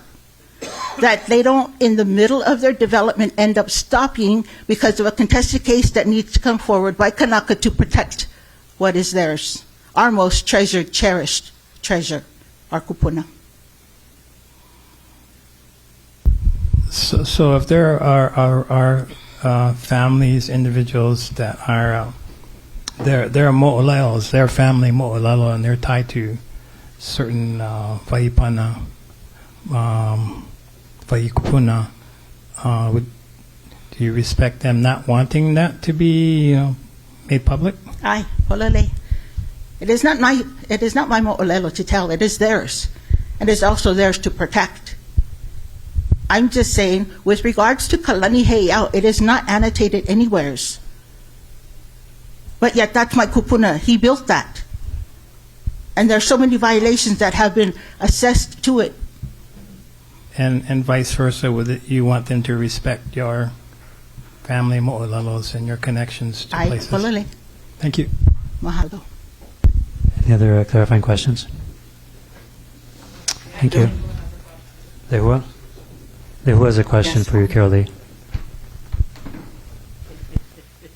Kalamai. Hi, aloha, Carolee. Thank you so very much for coming out. I'm just super happy to see you and to hear your words, and I really appreciate it. My question for you is, what would you recommend for committees like ourselves to be able to get more people like yourself to come out and testify, because that's always been my concern throughout this process. I'm very new at it, but I've always wanted to have and see more people like yourself and like Lena Ala come out. I did not go to her directly to ask her to come. She came on her own. There was just a situation that was brought up, and I just wanted to. I just had recommended that we contact the people responsible for their property, and so glad she came. And again, I'm really glad that you're here. So would you be able to offer some insight on how we could make this process much better in the future? Coconut Wireless, getting the word out. I was not able to access the agenda for this meeting. Not that I physically searched it out, but I was told in another meeting that it wasn't available, where it should have been 6 days prior. So I think, it's something that's within the legal system of putting a agenda out 6 days prior. Maybe if that can be changed to make it a little bit longer or a little bit more accessible in a longer period of time, to give people time so that they can plan accordingly. It's hard to upheaval your schedule, especially when you have ohana and you have keiki and you have kupuna that you might have to malama. It takes a lot of maneuvering. So giving a little bit more time for people to schedule themselves and come out, I think would help. Okay. And my other question, because we're limited to questions, not so much comments, but would you be able to offer your testimony in writing and email it to maybe our chair or the planning department? Because I think it's very valuable to have it in writing. Planning department has had my testimony in numerous occasions. As they know, I am in several contested cases as a descendant of the Honua'ula Ahupua'a. So they are very aware of who I am. Okay, but how about with your mana'o that you shared tonight? I'd like to see it in written form just to have it in order to support you and everything that you're sharing with us. It's just that's why I'm just asking. If you can. I can. Okay, mahalo. I mahalo. Thank you. Any other clarifying questions? So just to get a sense for whether we should be taking a break now, could anyone in the audience who's planning to testify please raise your hand? Okay, we're taking a 10-minute break.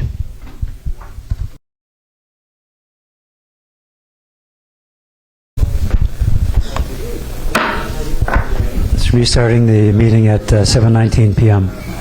Next testifier, please.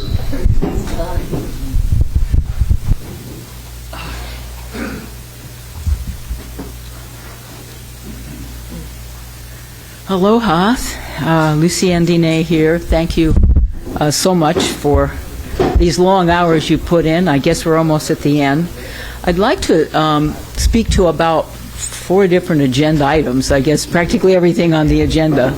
But I'd like to start with Sub-Area 2 and the discussion of the 88 acres that has gone back and forth. And I'd like to clarify a little bit because I do serve on the board of Maui Tomorrow, and they were one of the groups that intervened there. And no one was against having some residential there, but not breaking the law and breaking the community plan that says this is what the community negotiated in 1993 and 1994. And I personally knew members of the KCA at that time that spent many hours working with Kaunulu Ranch, who were the landowners there, expectations that certain things would be followed, and that's why the community plan had the language that it had.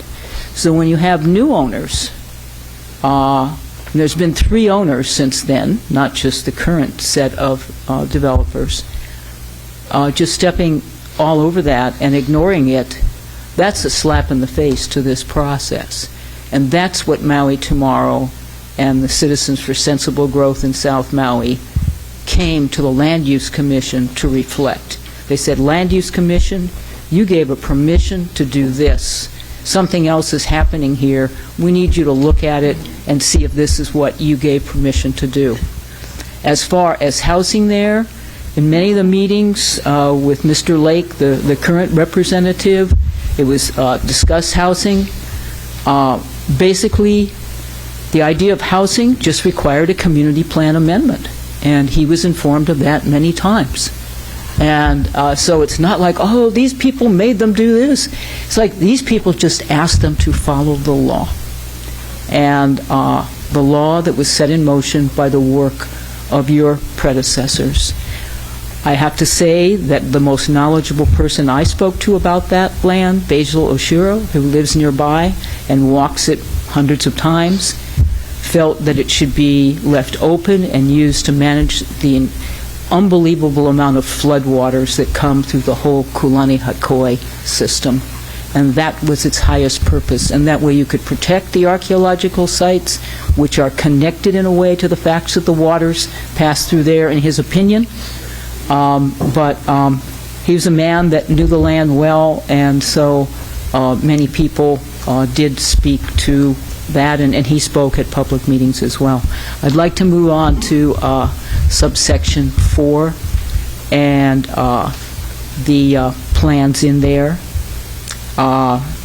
You know, what Ms. Kamekona talked about, like just leaving things unsaid, like not recognizing that the Grand Wailea site is the largest burial complex, the largest burial concentration in this entire community plan area that is known. That is, I don't know, that's burying your hand in the sand, head in the sand. If you look at the community plan for West Maui, they recognize the Honokahua burial complex, burial area, as an important resource in their community. And it's out in public, just like these burial complexes are. I'm not a lineal descendant. I'm probably offending everybody, but I'm just saying that when these guys in this hotel went to dig in 2006, they didn't have a monitor, and they hit 21 more burials. They didn't have any metes and bounds of where their burial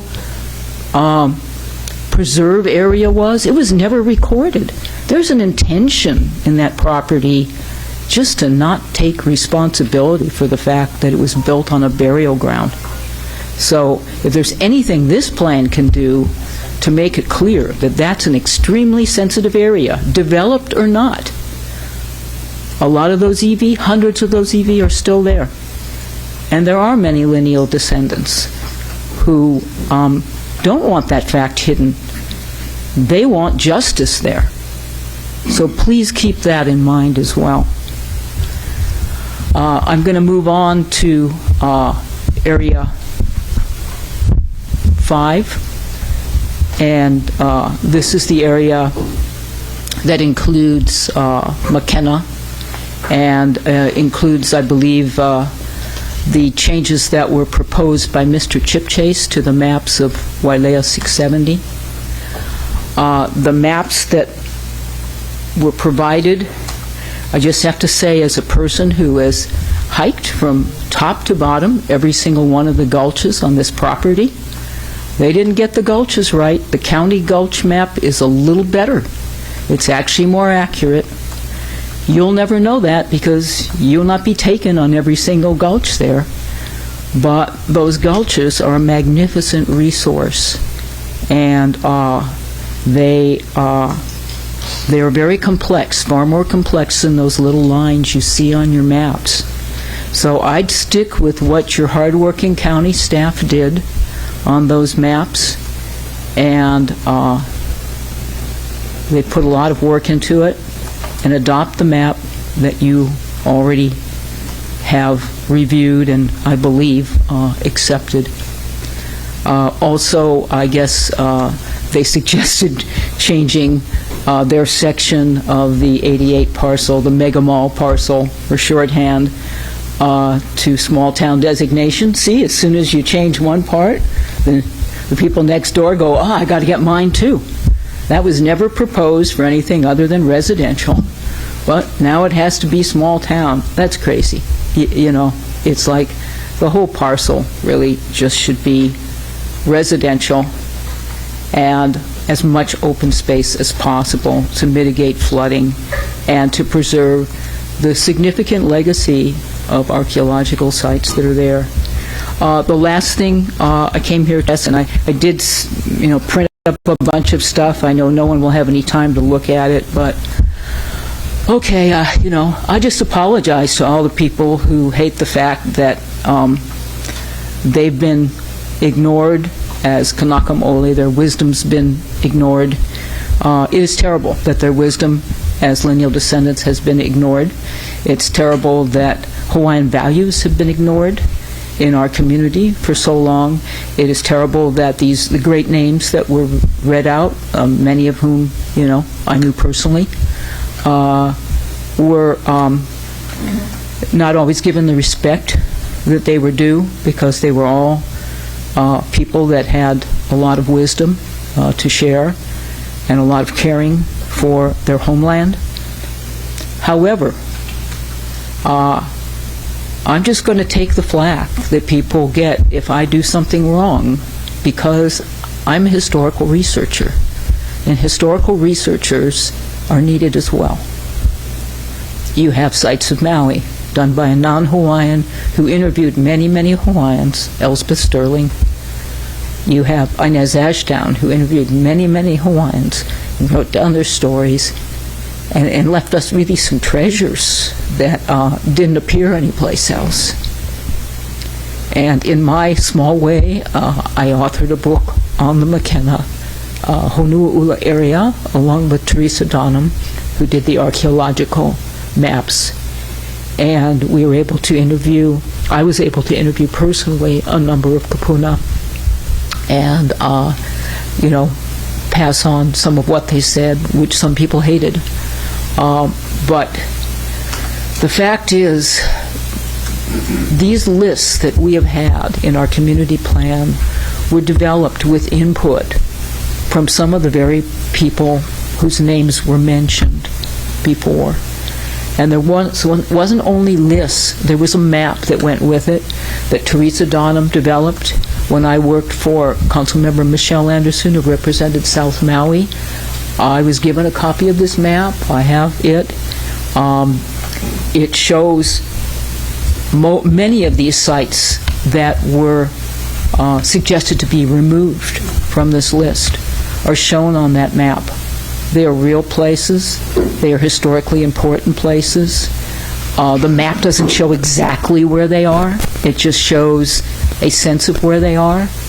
And so it's not like you're going to go into someone's backyard and, desecrate a site.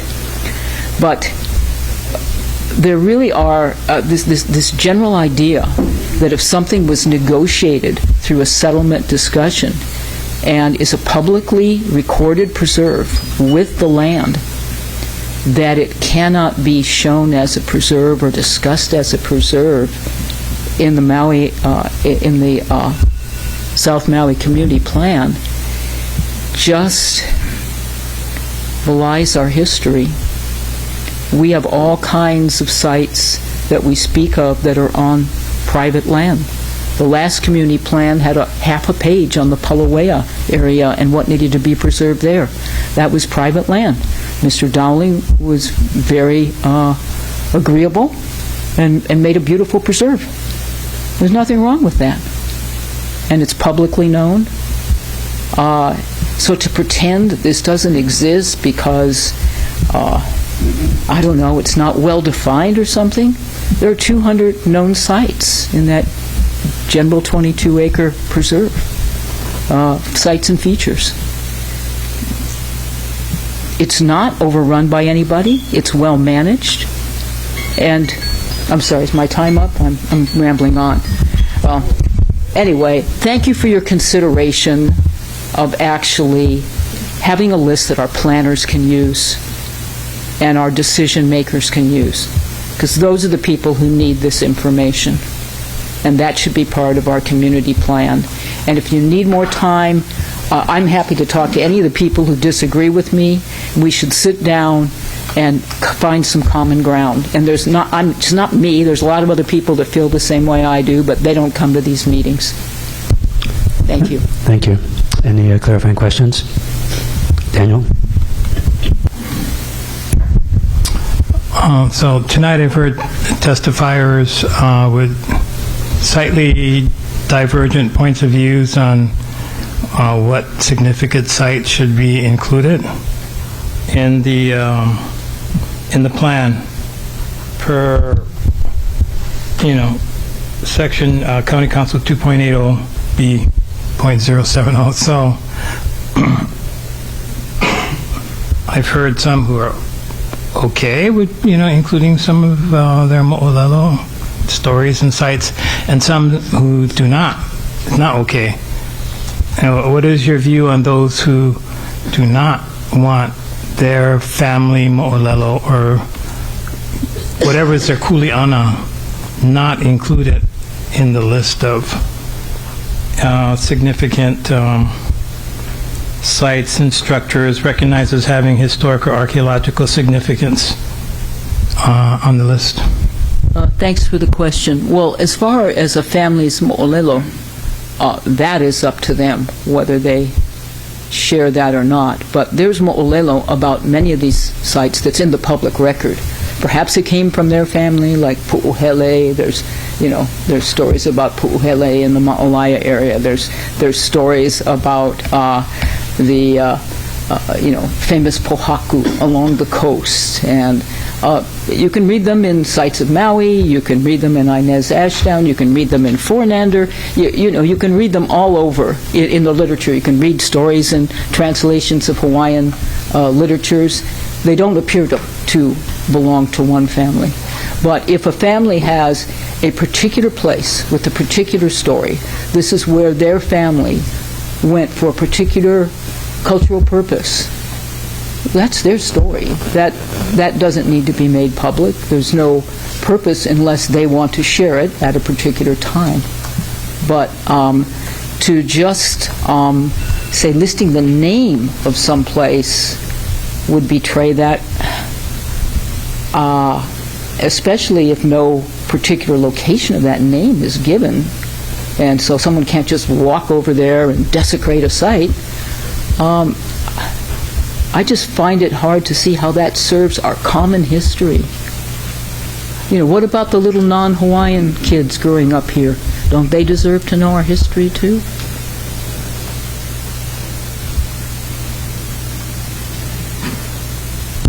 Any other clarifying questions? Daniel? There is some objection to including burial preservation areas that have burial preservation plans, and in the list. I can totally see that if it's a family graveyard. Those are things that is up to the family. People in our neighborhood begged Shifty to come out and record some of their family graveyards because they were afraid that some of their cousins would sell the land and no one would know where Tutu was buried. And Shifty said, we can't, there's no development planned here yet.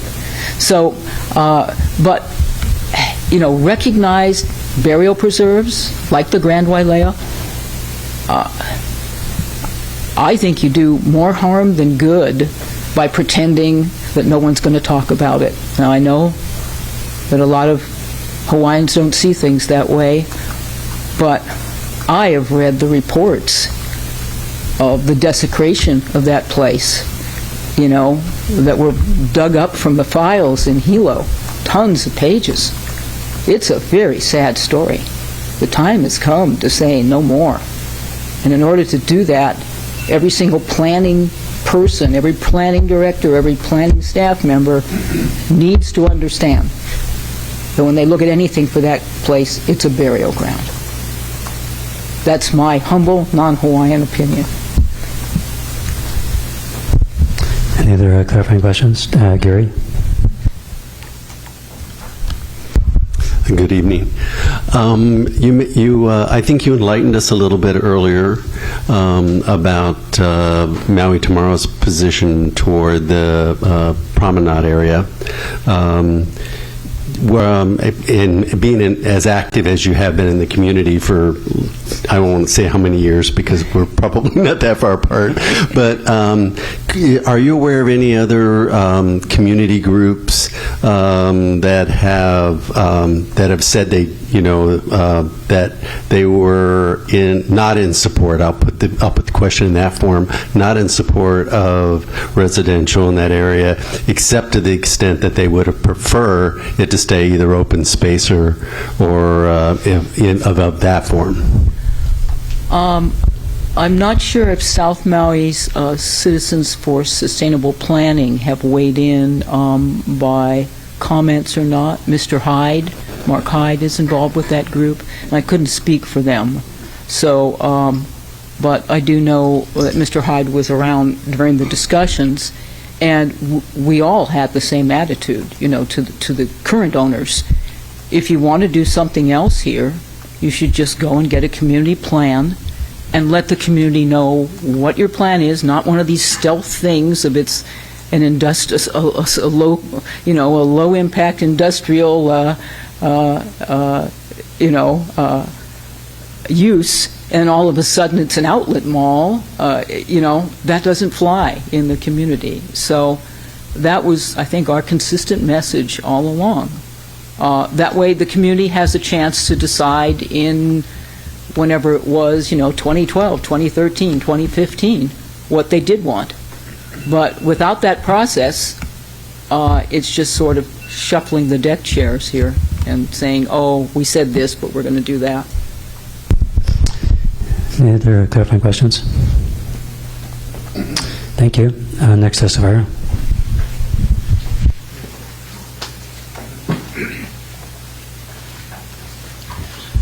Good evening, committee members. Rory Frampton here again.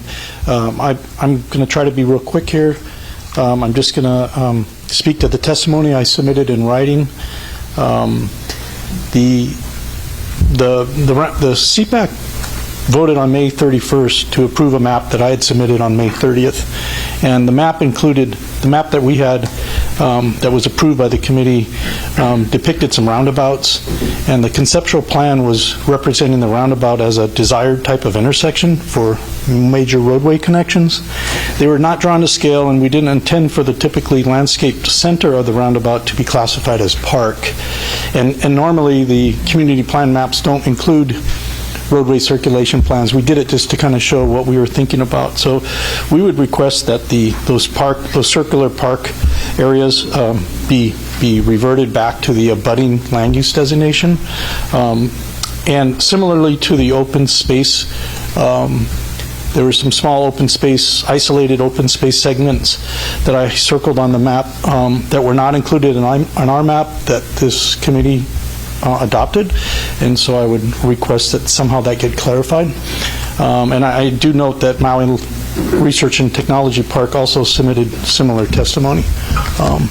So I'll be available if there's any questions, or if you have any questions now or later when you're under discussion. I'll wait around. Any clarifying questions? Thank you. Thank you. Oh, sorry. Everett has one. Go ahead. The map that was approved you can't ask me. You can't ask me for Excuse me? discussion. Oh. Okay. Okay. Next testifier. Good evening, CPAC members. My name is William Spence. I'm here tonight helping Honua'ula Partners go through this process with you all. I gave you each a letter dated October 11th, 2023. There's a number of attachments, and we're really covering two areas. One is the Honua'ula project itself and certain requests for the map. The other one is for the promenade property. Now, and I'll get to that in just a second. The letter I presented has Exhibits A, which is the map that we would like this committee to adopt. This is the most accurate map. They spent a lot of time GPSing with surveyors, whatnot, to ensure the accuracy of this map, and it goes along with what was approved by the Maui Planning Commission. The second map is the one that you already recommended approval for, and then the third map, Exhibit C, points out where the issues are on the map that you've already approved. So I can go over those really quickly. If you just turn to Exhibit C here, the one with the little circles and the arrows, I did not produce this map. The first one, the shape of this area, this commercial area, is incorrect as it is, as was approved by the Maui Planning Commission. The number two, that shape is also incorrect. That it should be modified, and both of these are reflected accurately on the first map that we presented, that Exhibit A. The third, we talked about this a couple of meetings ago. This is a potential water tank site. A better designation for this is residential, because you can still do public, quasi-public uses, utilities within residential, but there may not be a tank there at all. They're working on some agreements with other landowners, and so to put this here as blue just really doesn't make a lot of sense. The exact location of the tank or tanks has not yet been determined. Number 4, the shape of the blue area, the quasi-public area, that's incorrect as to what was approved by the Planning Commission. And then 5, we go back to the gulches and the incorrect shapes. And then number 6, there's these little tiny, if Mr. Chair, if I could be allowed to finish up. Number 6, there's a number of dots, open space dots on this map. These are supposed to depict cultural sites. These are already identified in preservation plans, in agreements with community groups, and so those are already set in stone. The problem is with putting them on a map like this is that 1, there's no guarantee of accuracy, but number 2, this is the only map that I see in the whole South Maui area where sites are identified like this. You either should, there's been a lot of discussion tonight, I think you should either identify all of them or identify none of them. They're elsewhere, in legal documents identified, and they, of course the partners are going to follow those agreements. So the bottom line is they would like the first map, Exhibit A, to be adopted, and I can stay available when the members have questions. The second part is the promenade property. The request is for small town. There's 2 issues with that. One is the request is for small town designation, and the second part is that gulch designation, that open space, is quite absurdly wide. I don't know where that came from. I'll just deal with that really quickly. I looked at the full-size maps produced by the department. I went and I measured a couple of points. That designation is 400 feet wide. And there's the easements, the drainage easements that are already recorded on that property is like 45 feet wide. And down further on the promenade, people's property, there's one place where it's like 125 feet wide. So to be designating something 1 1/3 football field wide, there is no land use reason to be doing that. Wrap up. Yes, and lastly, the small town designation. This is going to sound counterintuitive, but I'm going to put on my former planning director's hat as an administrator. If somebody came to me, and I trust that everybody here wants residential on that of some type, the current zoning of that property is light industrial, all 4 of those properties. The Land Use Commission decision has been brought up. If somebody came to me and said, Will, this residential designation says you should build residential there, I would go, but you can't, because it's in conflict with the zoning. If somebody came to me with that small town designation, I would go, maybe we can. So if you keep that residential designation on there, basically you're just going to send it through a whole change in zoning process again. I mean, they're going to have to go back to the Land Use Commission anyway.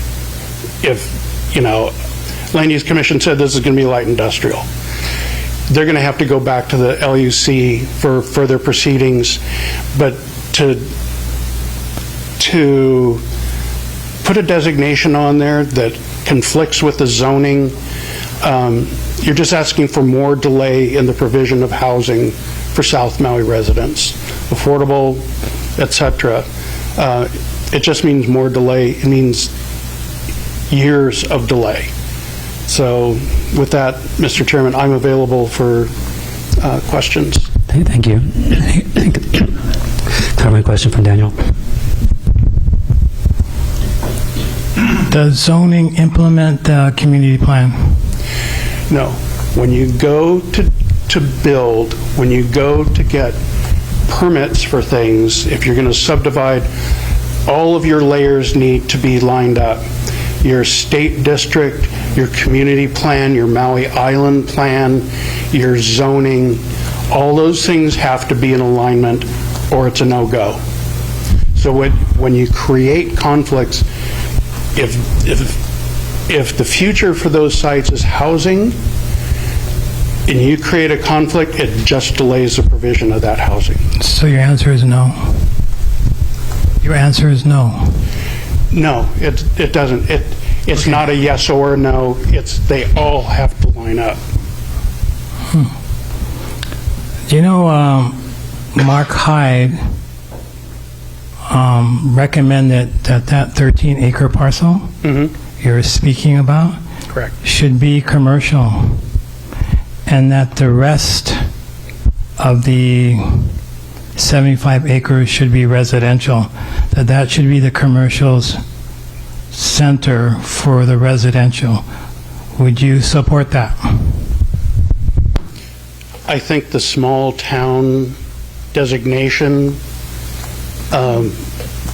would be fine for something like that. It would support that. I can't speak to what the other landowners want. I have not spoken to them. So you wouldn't support having your 13 acres be small town center and the rest be residential? I would absolutely support Honua'ula Partners property designated small town. I'm just not going to say, I can't represent anything for another person's property. I think that would be really improper of me to do. They should be here to say one way or another. Any other clarifying questions? Thank you. Okay, thank you. Oh, Gary has one. Sorry, but maybe you can help me with a little bit of my confusion. Why do you see, in the hypothetical that Daniel just created, where the other three parcels were residential, why would you see that being small town center versus, say, neighborhood town center? I think the small town center designation, one, it doesn't have a conflict with the zoning. It has, I'll say this, it has a much smaller conflict with the zoning. And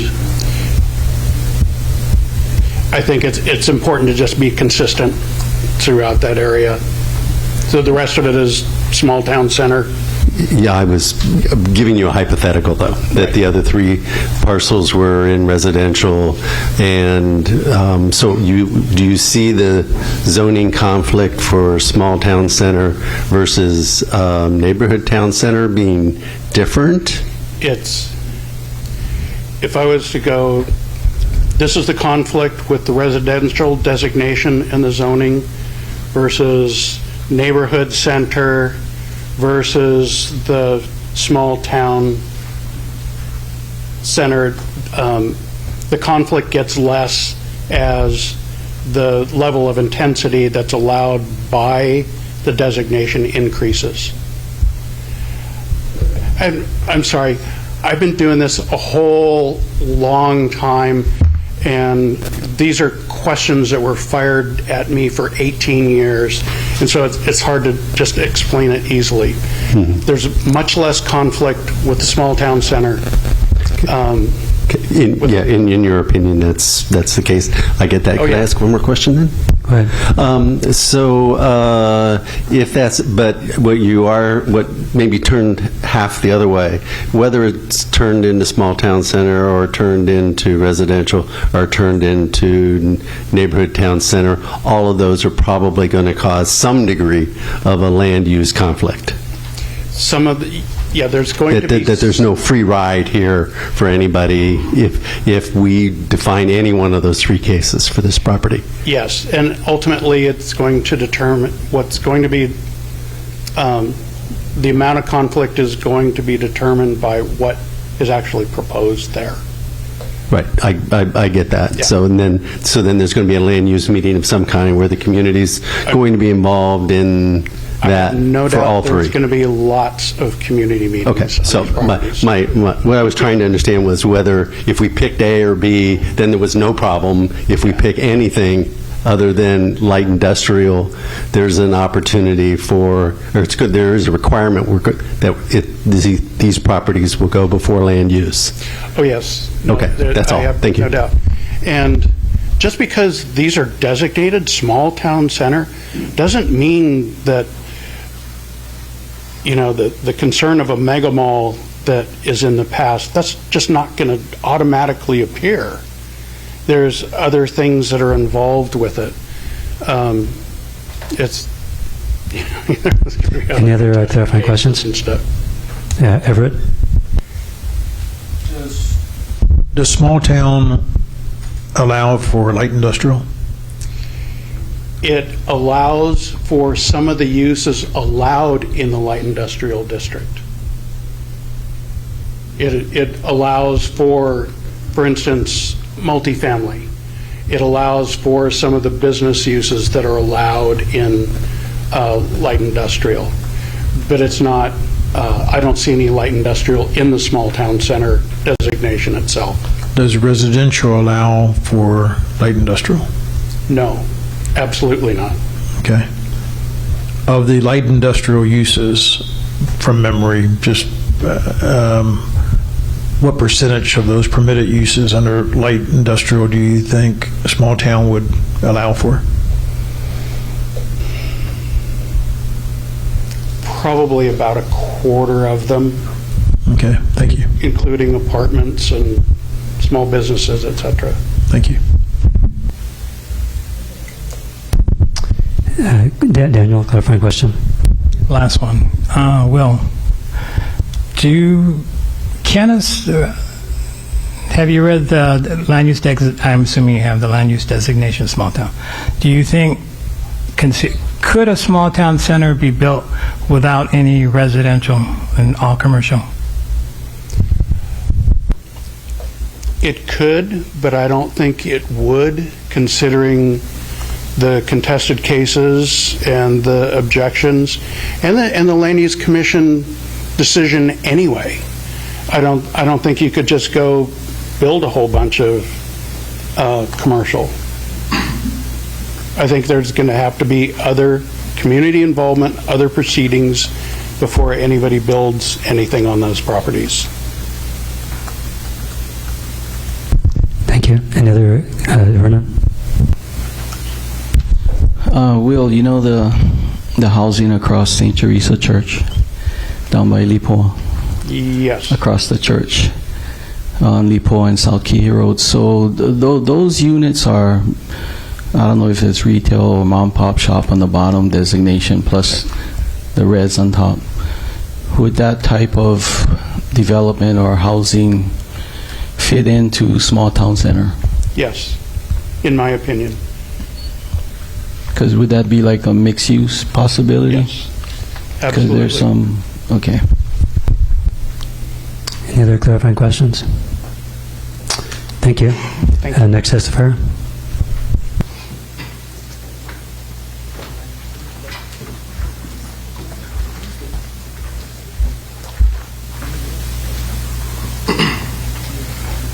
Hi, my name is Casey Lamb. I'm representing Ledcor Maui. I'm speaking because there was some testimony earlier suggesting the 23 acres next to Kilahana Park be designated as open space. As representative from the ownership, we don't agree with that designation. Currently, it's residential, and don't agree that it should be made open space. I also want to go on record stating that we would consider it a taking. As stated earlier, if the community plans are not lining up with the zoning, it does create some issues for us. And it goes against the current zoning, which is residential. And that parcel is currently under an EIS process, designating that residential properties would be proposed there. Related to parks, Keulahana Park is right next door to it and is in desperate need of improvement. Only 3 acres of that 13-acre park is developed and improved currently. The Parks Department right now is pretty overwhelmed with the lands that they do have, and I think resources could be better spent taking care of the parks that they do have currently. And then also wanted to state that the zoning approval for this parcel in 1998 required 2 acres be donated for the Wailea Fire Station that's currently built there, and another 3 acres of park on the Mauka side of that fire station that also is belonging to the county currently. Also wanted to note Maui Meadows negotiated 12 acres of open space buffering their property, which has been proposed to include walking paths and passive parks up against Honua'ula. So in total, there's 13 acres of parks, 10 undeveloped at Keulahana, 3 undeveloped by the fire station, owned by the county, right near that 23-acre parcel that we own. A lot of those parks have great views. They're accessible to the public, but are in need of attention and the resources of the Parks Department, which is already currently stretched thin.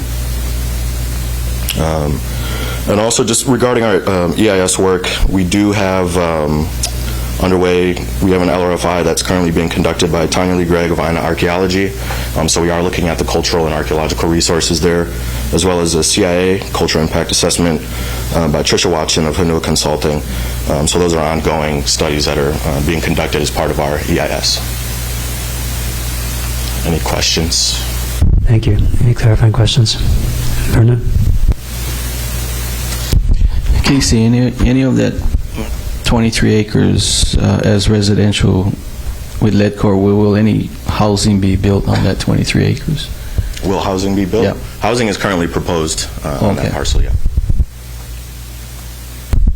Any other clarifying questions? Daniel? Aloha, Casey.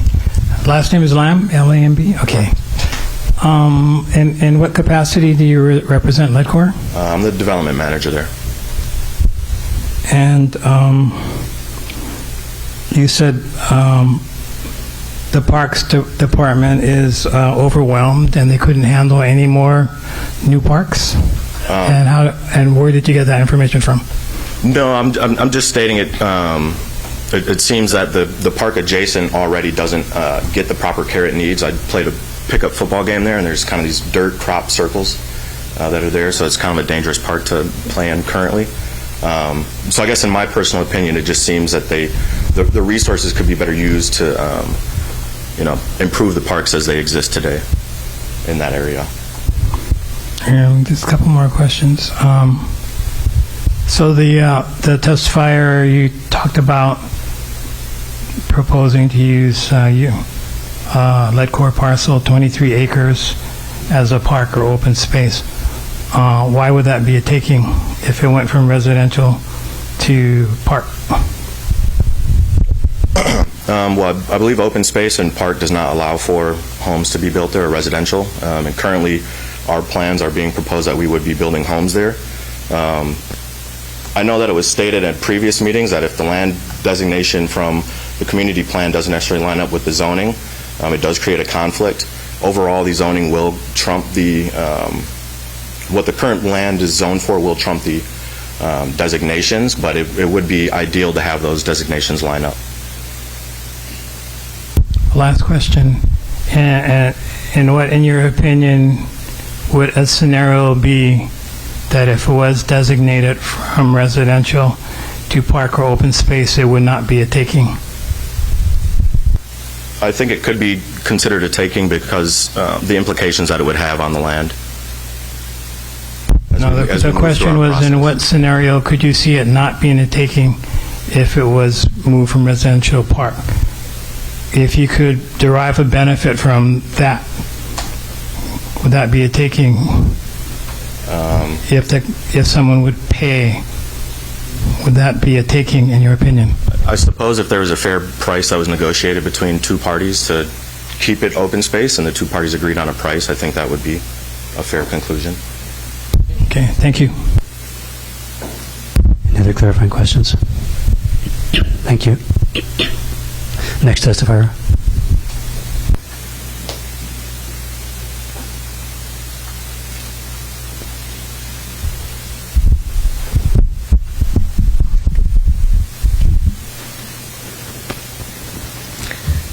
Good evening. I'm going to try my best to explain something.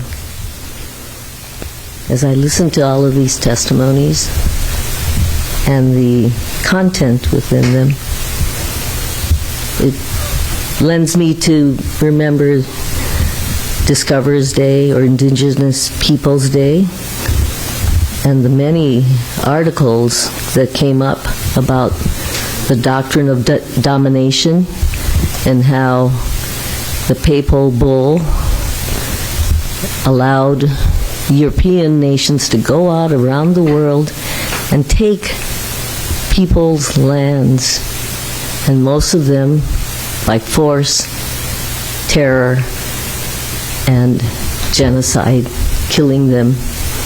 I feel that we have the same thing going on here tonight. The gentleman who just spoke is talking about takings. We know what takings feels like.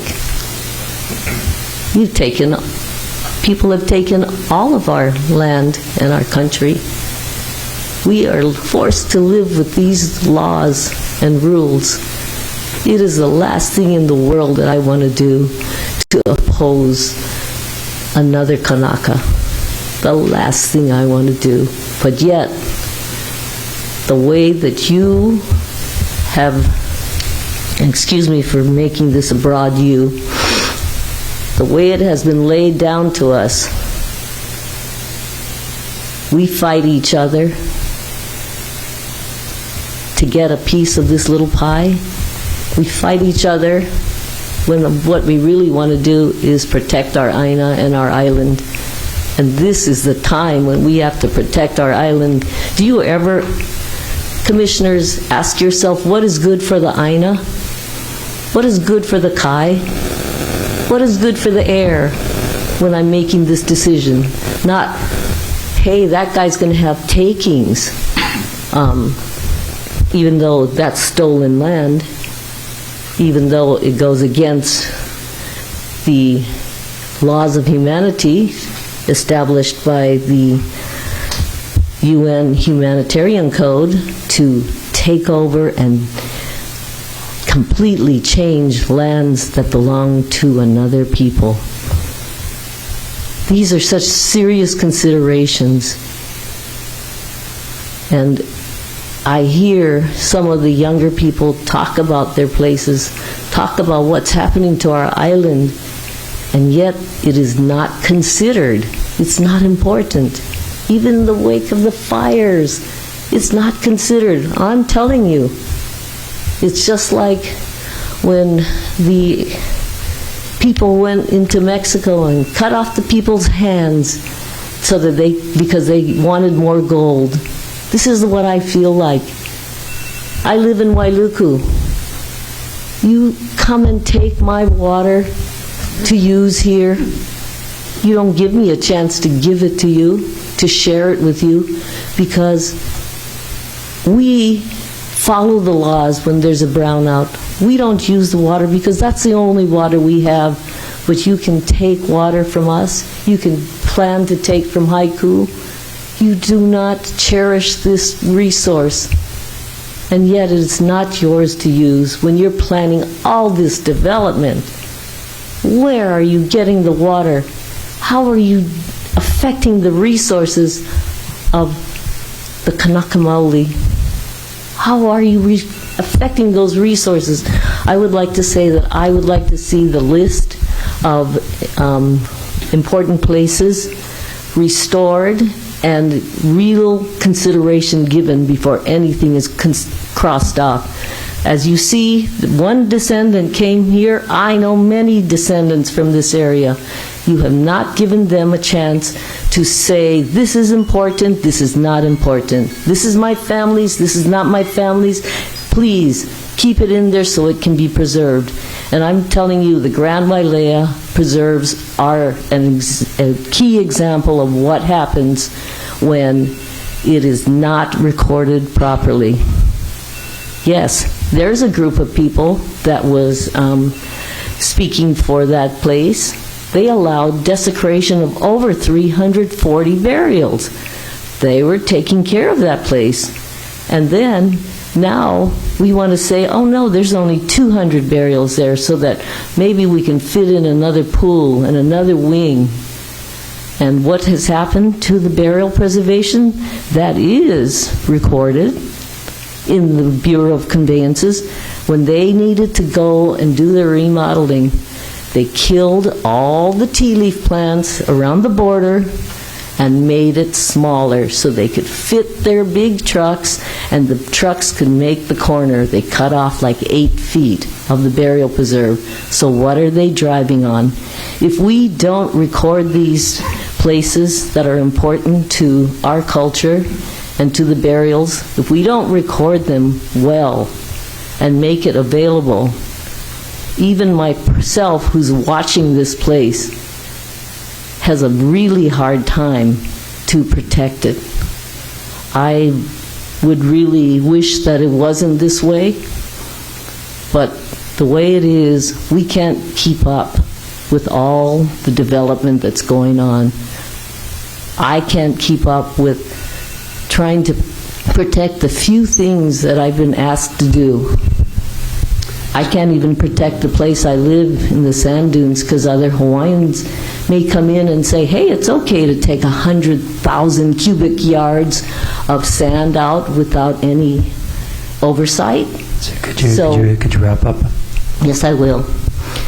So I ask you, when you look at the consideration of the maps of Wailea 670, I've been hiking there and trying to protect land and sites for over a decade. In our group, we have never seen a map that is accurate come from this developer, HP. Never. If Lucien Dene says that the maps of the county are more accurate, you best believe it, because they have been relying on her to get them out of being lost on the lands for many years. And we do know the land. Please, why can't we work together? Why can't we work together? Please, give space for the right things to come out.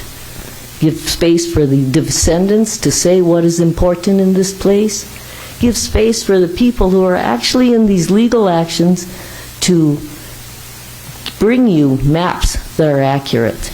I mean, not from one side or the other at the last hour. Thank you very much. Thank you. A clarifying question from Vernon. Hi, Claire.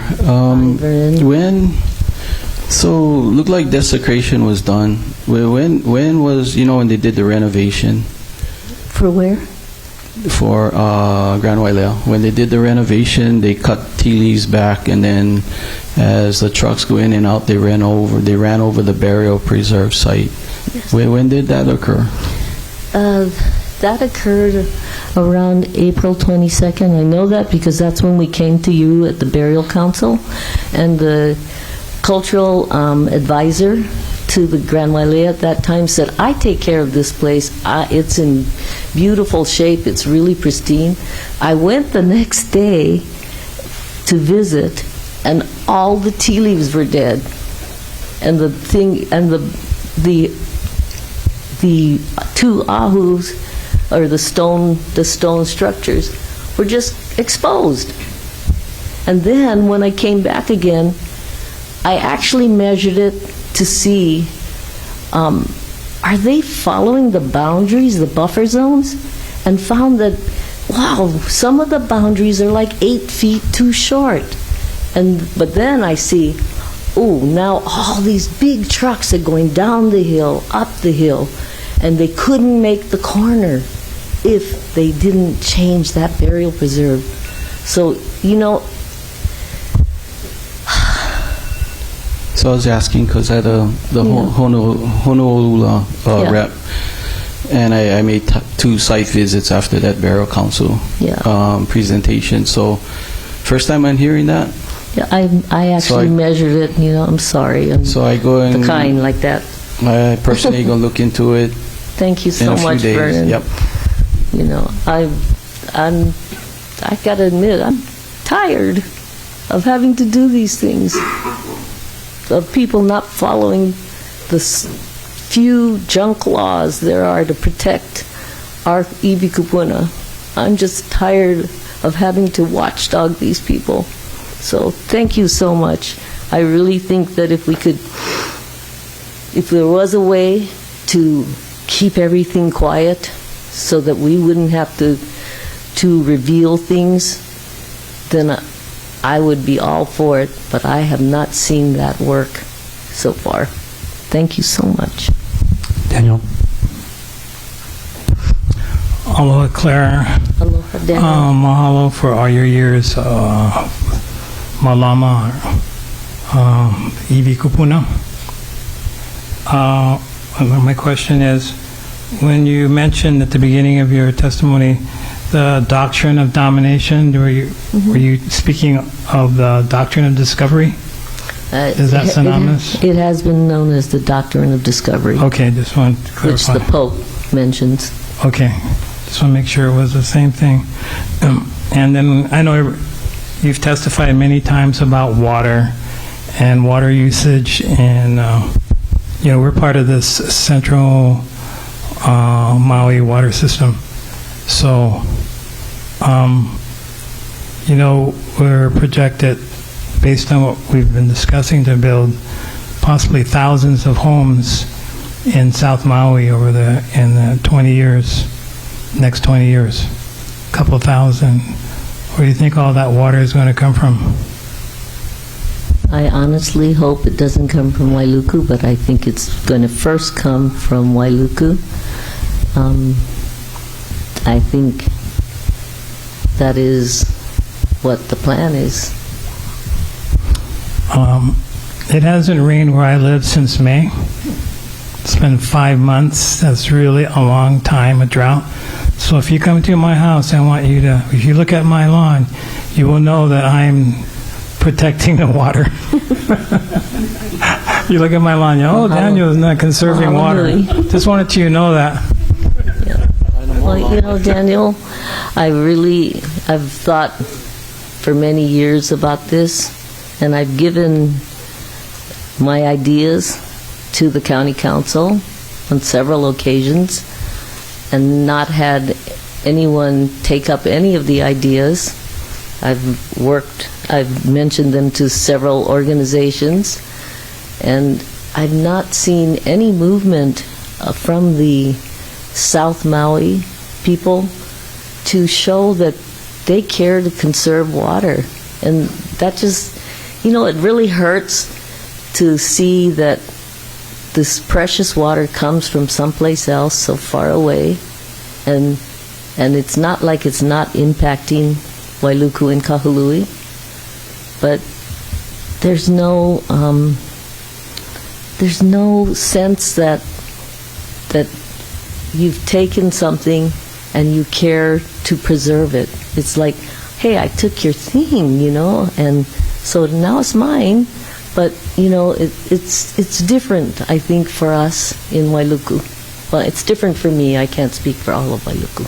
Thank you. Sorry. Other clarifying questions? Thank you. Next testifier.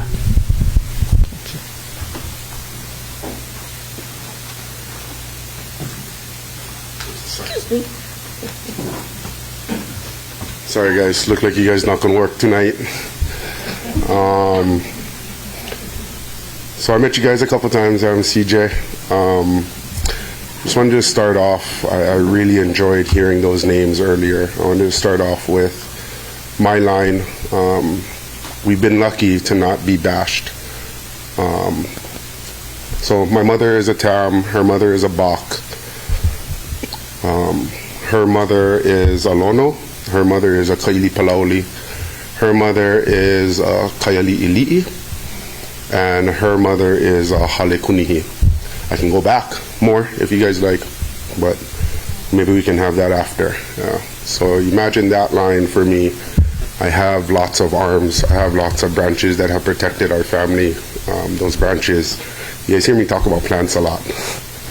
Those branches get battered by the winds of time, the winds of change.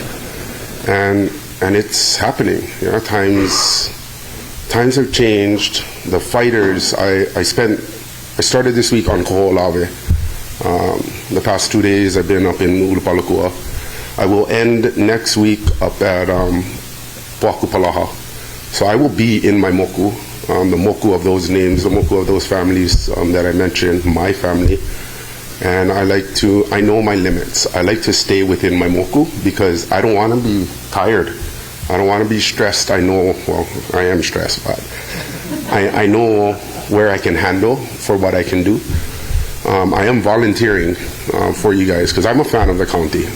I'm a fan of Aina Kupuna. For our families who have been able to hold on to their lands and now have the tax breaks and do what they can, I'm a fan of that. I'm a fan, again, of Vernon and Kyoki. Kyoki, I'm not ma'a to growing sunflowers. Yeah, I know that's your guys' place. I grow uala, ko, ki, olena, because that is our place, amongst other things. I subsist from the ocean. So I don't expect anybody else to know what it's like to be out there. So I also expect people to come to us, to our families, and ask what it's like out there. I've also hiked all of the gulches, all of the spaces, even a little outside with some guidance. So I recognize myself as a now subject matter expert for the land. I know some places have changed over time. I've seen it in my eyes, even within the past 3 years. I've seen how water has changed gulches, has changed different areas. I've also seen how the droughts have affected, how the invasive ungulates, also the non-native species. I appreciate another testifier mentioning that she is a non-native species. I don't not like non-native species as a whole. You cannot group them all together. Just like you cannot group developers together. Yeah, you guys have been talking about that. So I guess just what I'm saying is, I heard a question earlier and I want to answer it, is how do you do it the right way? Well, I'm volunteering to come to me and I can point you to the right person. I am the runt of the litter. There are 2 people in this room that I would yield to about Honuaula. I wanted to be on CPAC, but I am one of those displaced families. I do not have an address to allow me to be on this board, right? So I just mahalo you guys for your patience and this year that you have gone through, and even tonight. I'm sorry you guys never get to work together. Well, I guess this is working together. Mahalo. Thank you. Any clarifying questions? Teo. Aloha, CJ. You're probably right. We're not going to be working tonight.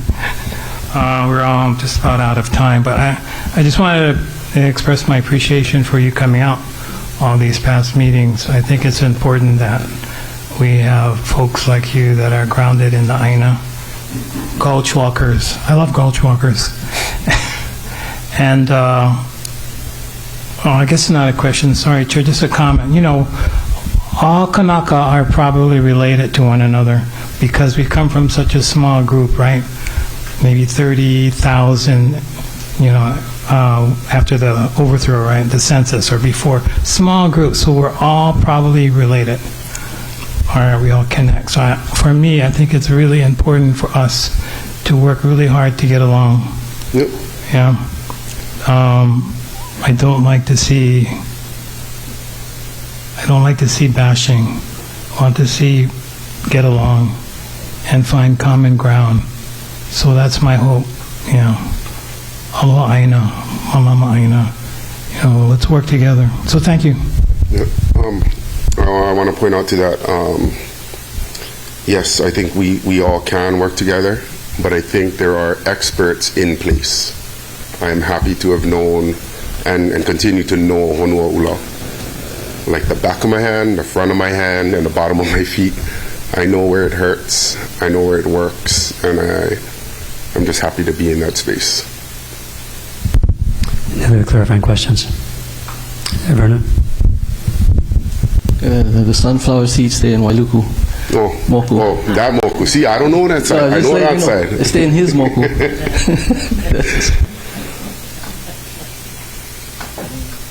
Any other clarifying questions? Thank you. Next testifier. Aloha.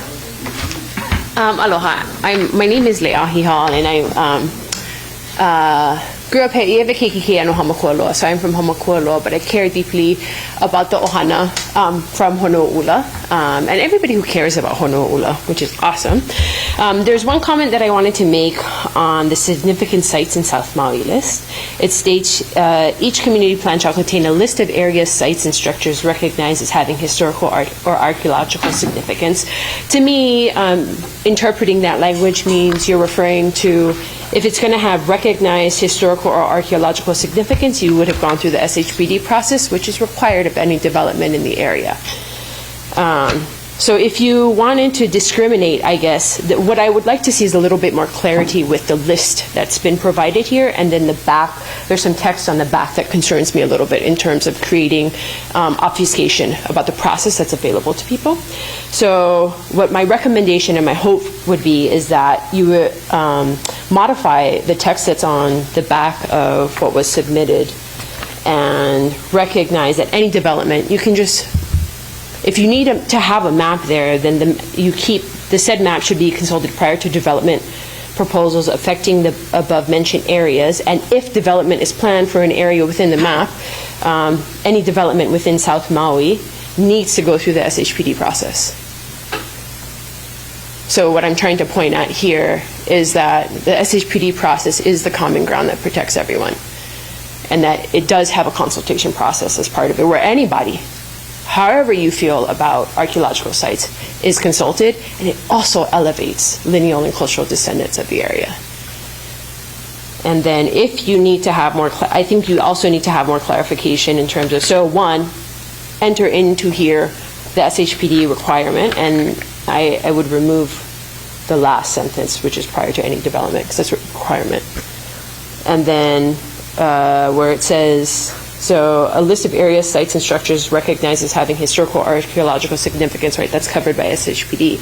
And then a list of scenic sites and resources. So if you want to have both recognized sites and then a list of scenic sites and resources, then I would recommend that you don't indiscriminately mix sites of different significance. That instead of having it in alphabetical order, you don't let people their get ignited because they're not aware that actually a lot of these sites have preservation plans in place. So rather than just a random sorting of sites, you indicate which ones already have preservation plans, and then the others you indicate which are list of scenic sites and resources, if they're not already covered by preservation plans. Am I being clear enough? So I want to be clearer. I want to be clearer with our public and our community. If we're going to put a list of historic sites out, that we recognize and notate which sites already have preservation plans. And then if they don't have preservation plans, then they would be considered a scenic site or a resource, or currently not under preservation. But I don't think that we should put a list of sites out that indiscriminately mixes what's already in preservation and what isn't. I would love to help our community out by being clearer with them. Thank you. Question for Vernon. Hi, Leahi. Hi. So, look like we're going to go home pretty soon. But, can you write all that stuff for us? Because me and brother, we got over here. Yeah, I jumped from what was at the top. Sorry. So at the top of this, which was, I think, submitted by Mr. Weltman, It's his testimony or some kind of submittal. He made significant sites in South Maui. And it says, are you on that page? Sorry, and I can walk you through what I just said, yeah. So it says, each community plan shall contain ... a list of areas, sites, and structures recognized, right? The word is recognized as having historical or archaeological significance. That to me means it's gone through the SHPD process. So then you would want to indicate in this list on through that process and have that. And then after that comma, archaeological significance, comma, and a list of scenic sites and resources. And if you want to include sites that are of scenic sites and resources, then just indicate next to the listing that it's a scenic site or a resource. So just more clarity, so people are aware of what's already gone through the preservation process. And then on the last page, prior to any development, this is the last sentence, prior to any development approvals, which is not possible without going through the SHPD process, right? Any earthwork would require that. The said map shall be referenced, and the comments of the State Historic Preservation Division and the County Cultural Resources Commission shall be sought.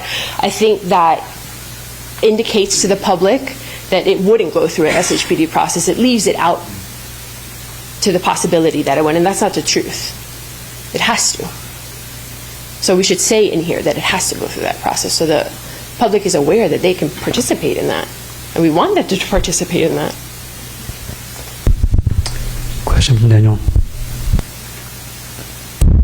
Hi, Viahi. Hi. So I'm great. This is all recorded on video, so I can watch it later and listen to everything you just said. Now, this is why it'd be great if we had Corporation Counsel here, because what we're reading from is Maui County Code 280B 0.07. Yeah. You know, it's what is required, what the community plan is, and what is required to be in there. Now, I'm not a lawyer, and the lawyer wrote this. And what the lawyer meant by recognize, what the legal interpretation of that, be great to ask Corporation Counsel what it means. I mean, we can speculate on what that means, sure, but I don't know what it means. And then you're suggesting what that could mean, but still, it's a legal definition. It's a legal description of what needs to be in the plan. So we're kind of walking on one foot here because we don't have Corporation Counsel to refer to help us understand the intentions of the language and maybe some history and how this got created and why it got created. And it was probably vetted in the past in meetings before us. Now it's in this plan. So I'm just saying that'd be great. And I'm sure you would agree that would be great if we had Corporation Counsel here to help us understand this legal language. Would you agree? Yes, but what I also would absolutely agree on in addition to that, I don't think it precludes the fact that we can be more diligent in indicating what kind of sites these are and what kind of, so whatever the determination is of what the word recognize means, I also think that if we're going to have a list, we still need to do our community right by indicating which sites are already under preservation plans. So however you determine and recognize whether it's under SHPD precedence or not, that it should still indicate in this listing what is actually under preservation plan, what's been reviewed through SHPD. Any other clarifying questions? Everett? That's okay. Now, I'm going to speak really loudly. Yeah, now we're all the way. Turn it off. Okay, hold on, I can help out. Down. Right by the 10. There we go. Perfect, thanks. Lehigh, thanks for being here. Do you think we have 91 sites on this list? Do you think it's possible, we have one more meeting, do you think it's possible to to segregate the list, scenic, from those that have gone through the process, SHPD process, and have site numbers and within a week? Because I agree with you, it'd be great to know which ones have gone through the process and have the numbers and have that reference point. And some of these might have burial treatment plans also. If there isn't time to do that, then I would indicate at the top that it's an indiscriminate list and that there are some sites on here, because there are a number of sites on there that do have preservation plans. So if nobody has a time between now and then, I would either ask planning commission to do it. I don't know if that's even possible, or just state at the start, these are it's an indiscriminate list. There are sites on here that already have preservation plans in place, which already indicates access, right? Because sometimes a lot of people are concerned about where they're going to have access. So that's what if nobody has the time to then go through all these sites, then say at the top that it's an indiscriminate list of sites that have already been under preservation, and then also a list of scenic sites and resources. Do you think if we had like a Dropbox where people could, if we put this list in a Dropbox, where people, I've got some of these sites were sites we've been involved in the past, and I know our office has the reports on some of them. But I wonder if we could make just try to identify as many as possible as a kind of a group effort over the course of the next week.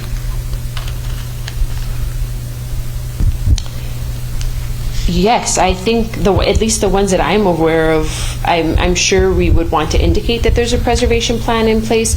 I don't know if everyone, so similar, right? There's there are some sites and preservation plans, so burial treatment plans as an example, should not be put in a Dropbox, I guess, and you're well aware of that, I know you are. So maybe it's just if folks are willing to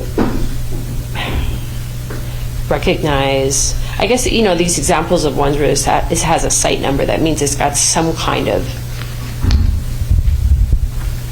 I don't actually know the answer to that question off the top of my, what would be the best way to go about indicating which sites already have preservation plans, aside from asking SHPD, which might take a little bit of time.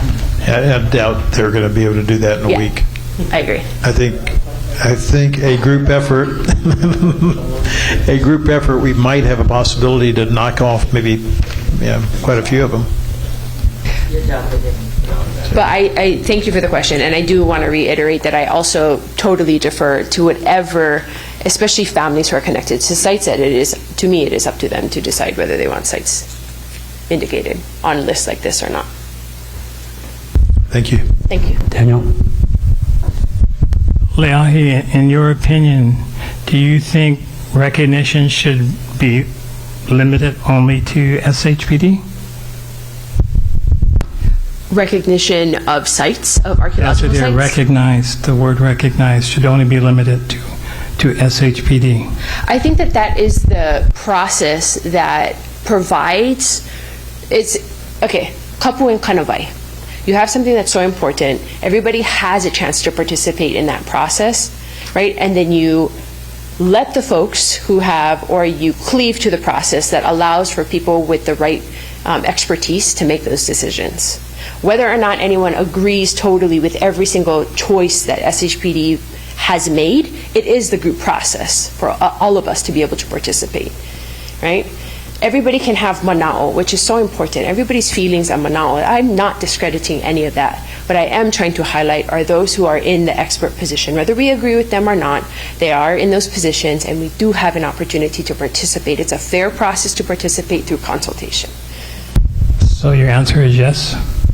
To me, they are the safest place for all of us to be heard.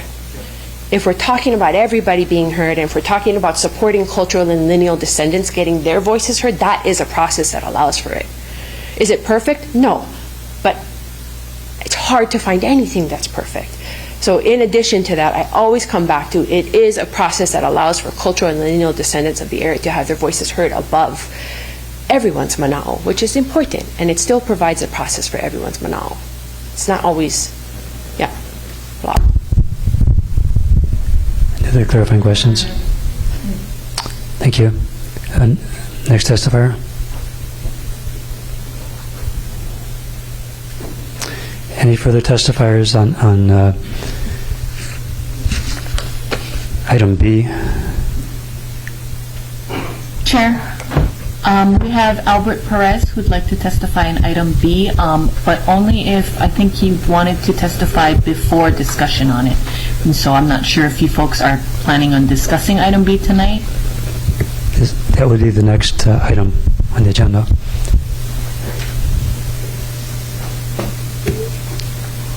We have no other item before that. So yes or Albert, no? if you want to testify now, then you can go ahead and unmute your mic and camera.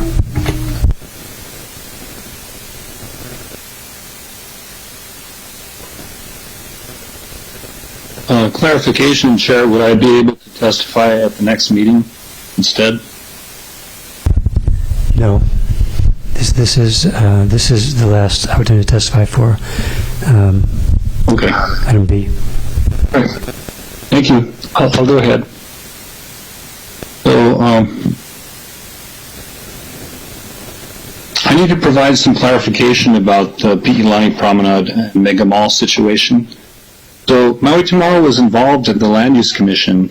We were trying to keep the developer from ignoring the Land Use Commission order that allowed an industrial subdivision.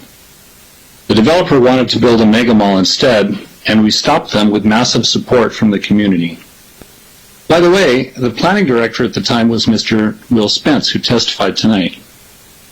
And at the time, the mega mall was not consistent with the community plan. When the community objected, he told them basically that it was a done deal. So what he told you tonight, that all the designations have to line up for a project to proceed, was not consistent with his actions as planning director. The community spent years fighting that proposal and months exploring a settlement with the current developer. We were not opposed to residential development. We were open to it because that's what the community wanted. But we were unable to reach agreement with them. They're retail developers, and that's why they want small town center. They want visibility from Pi'ilani Highway to attract shoppers from outside the parcel. To them, as with any retail developer, traffic is a good thing, but it's bad for South Maui, especially in North Kihei. If you designate this land as small town center, the Land Use Commission will be more likely to approve a change to retail, and you may not get any housing. Please change it back to residential so your desire for housing on this parcel will be clear. Next topic, as far as gulches and buffers, there have been a couple of requests to reduce them. I strongly object to that. They should stay the same. These developers have plenty of developable land, and South Maui needs all the open space that we can get to absorb and retard runoff so as to keep flooding from increasing. Your previous decision to protect the gulches is not absurd, as the previous testifier said. With regard to Sub-Area 4, Park and Open Space designations, we recommend that the 23-acre parcel immediately south of Kilahana Park be designated park instead of residential. This is a rugged area, has many cultural sites, and the current owner plans to put in more high-end, unaffordable homes on this site. South Maui doesn't need that. It would require massive blasting and site work.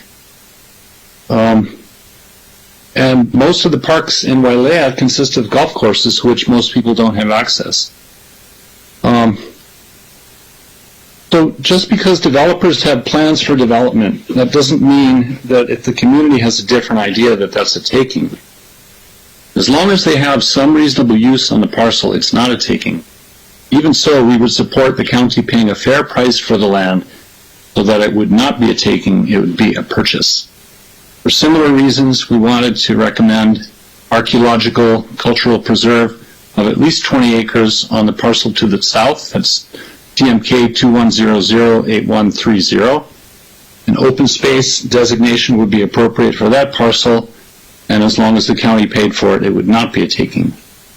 Finally, on the Honua'ula Wailea 670, we support the planning department's version of the map that you have already adopted. We do not support changing it to suit the developer. So the decision of the Maui Planning Commission that they are referring to is under appeal, and it may not turn out to be what the court decides. The community plan is your vision, not a developer's plan. Please do not change the Honuaula Wailea 670 map. Mahalo. Thank you. Any questions, clarifying questions? Okay, thank you. Last call for testimony on item B. Okay, public testimony closed. So we're at time, and I don't think we can continue much longer. Let's see. Just wondering, do we have Corporation Council on the call? If there are some questions, so you guys, before you get into any discussion. Okay. If we're going to do a recess. Okay. This is adjournment. Right, so we have corporate counsel on the phone if anyone has questions for him.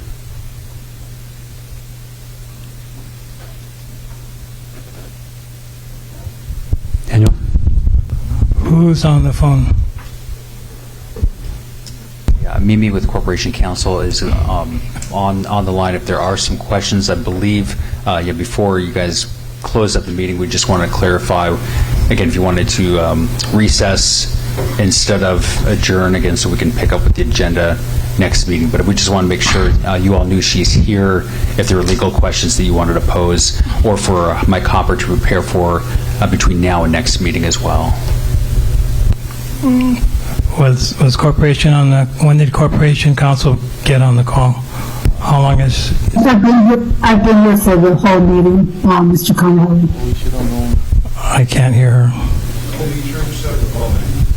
I wish she had identified herself earlier as being on the meeting. We could ask questions. Now it's well past the hour and people are tired and probably want to go home. So we asked for Corporation Counsel and they're here, and we're not made aware of that fact. And that's unfortunate. Okay, any other questions for corporate counsel? Chair, Mimi is trying to speak. She's been speaking into the mic. I'm not sure, you folks haven't been able to hear her? Nope. Mimi, can you try again? Yeah, hold on. She's saying, hold on.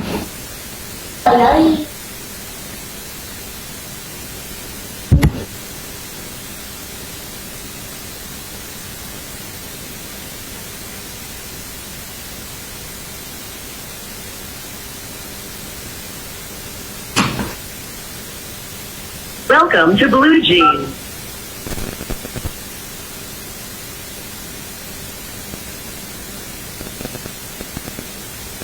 You are now being placed in the meeting. Okay, can you hear me now? Yes. Okay, thank you. Sorry about that. I don't know what's up with the audio, but I did include in the chat in the beginning of the meeting that I was present. But you were just in the middle of public testimony up until this point, so it really would not have been appropriate for you to ask me questions during public testimony anyway. But I wanted to ask you, I know, Mr. Conahilla, you had what sounded like a pretty specific question about one section of the law, and so I did take notes on that, but if you had something that you wanted Mr. Hopper to be able to address at the next meeting, I'm glad to take notes of what that is if you folks are intending on recessing. But I also had a clarifying question myself about Section C. My question is whether or not you did take testimony already on Section C as well, because if you are going to recess, you need to be sure that you've gotten all of the testimony of everybody that was present today who intended to testify on the agenda, as opposed to adjourning.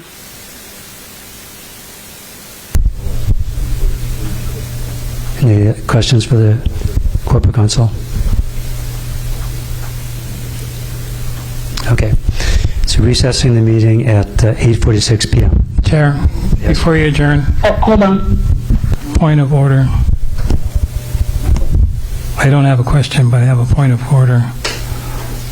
Is next week our last meeting for you, Chair?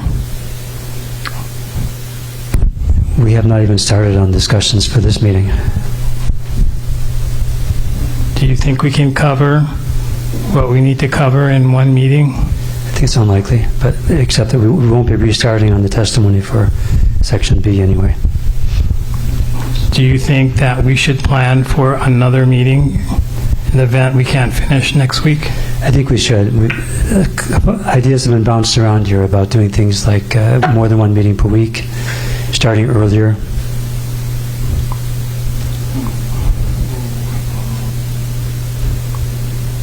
We will need an extension, obviously, if we're going to go past next meeting. That's what I'm at. Are we going to have an extension?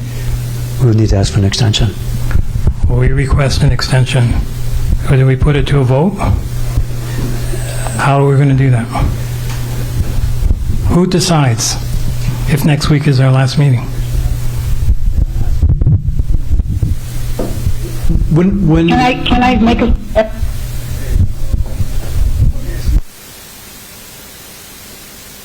You want to hear from Corp Counsel? Do you want a suggestion? Yeah. I have two observations that I hope are helpful. One is if you do need to discuss whether or not you need an extension, then you probably need to agendize that.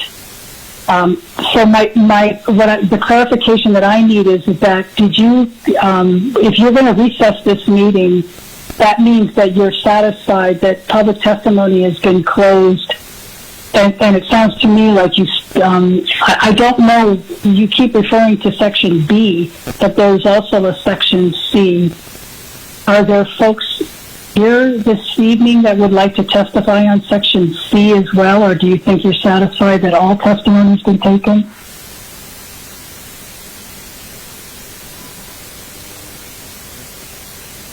When we get to Section C, people will be allowed to testify again.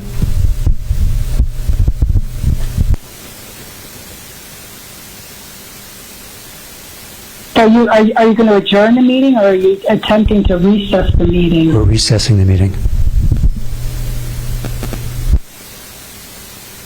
And you're only going to entertain testimony at the next meeting on Section C only, correct? No, C and D and E.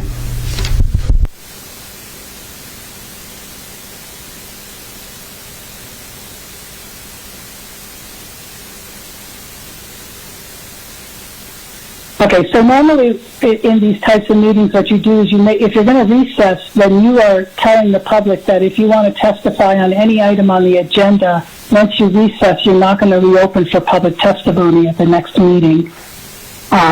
So I haven't seen a meeting where you take testimony on only a section of the agenda and then you recess. At that point, what you would be doing is adjourning, because you are going to allow people to testify next week. Or at your next meeting on this agenda, correct? Just a little bit before. What we have been told is that having testimony in the beginning of the meeting does not preclude people from having the right to testify when we get to that item on the agenda. That's correct. That's absolutely correct. But when you recess a meeting and you come to the next meeting, then you are assuming that you are not taking public testimony again. I'm not trying to overcomplicate this. I know it's late. But if you are going to recess the meeting and take more public testimony, are you clear then that you are not going to be reopening testimony just for item B? That one is closed. Is that what you're saying, Chair? Yes, we've done that a couple of times before. Okay. Okay, all right. Well, like I said, I don't want to try to confuse it. But also, if you folks do have particular areas that you want some questions answered at the next meeting from Corp Counsel, please let me know now so I can let Mr. Hopper know he'll be back at your next meeting. But otherwise, I'm sure he can also cover those questions for you as they come up at the meeting. Up to you, either way. So we didn't make when we requested an extension last time, we did not have a vote on that. I don't see why we need a vote on that. Everett? Can we get clarity on when the current extension expires? Wednesday. Next week. Next week, Wednesday, the current extension expires. It wasn't until the end of October. It was okay. Can we start earlier next week? Not if we recess. Why? I think you can start anytime you want, whether you recess or adjourn. You just have to set your agenda time. I don't think that's a problem. So if you wanted to reconvene the meeting, recess the meeting, you might want to say right now when you're going to recess it to. Do you want to pick a time now? Does it have to be a week out, or can we recess tonight's meeting and meet before next Wednesday? It has to be a week out because you have to publish. You can meet before but it's the next same Wednesday. agenda. If you're recessing, yeah. If you're not going to change your agenda, you're just going to recess the meeting to a date that works for everybody right now. You can decide when that's going to be, announce that at this meeting, and then the recessed agenda will be posted for that meeting. Should we have a discussion if we want to have an earlier start time next Wednesday, or have a meeting earlier in the week? Monday? How about Monday? How's Monday look for people? I'm okay with Monday.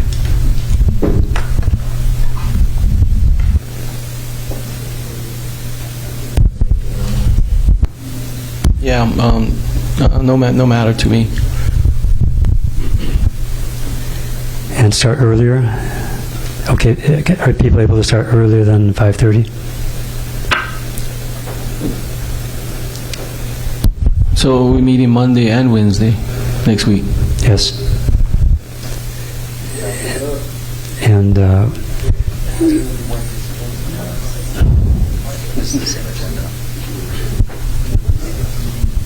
Daniel? We had this talk about starting early, and there's some guys cannot come earlier because of work, and we wanted to accommodate them, and that's why we stuck with the 5:30 time frame. I hate to eliminate members because of that. That's what I'm asking. Can people come earlier on Monday? Well, let's say a time first, like say 4:30. Who can come at 4:30 on Monday?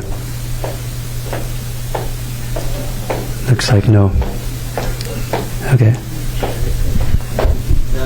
Okay. That didn't work. Okay, so 5:30 on Monday.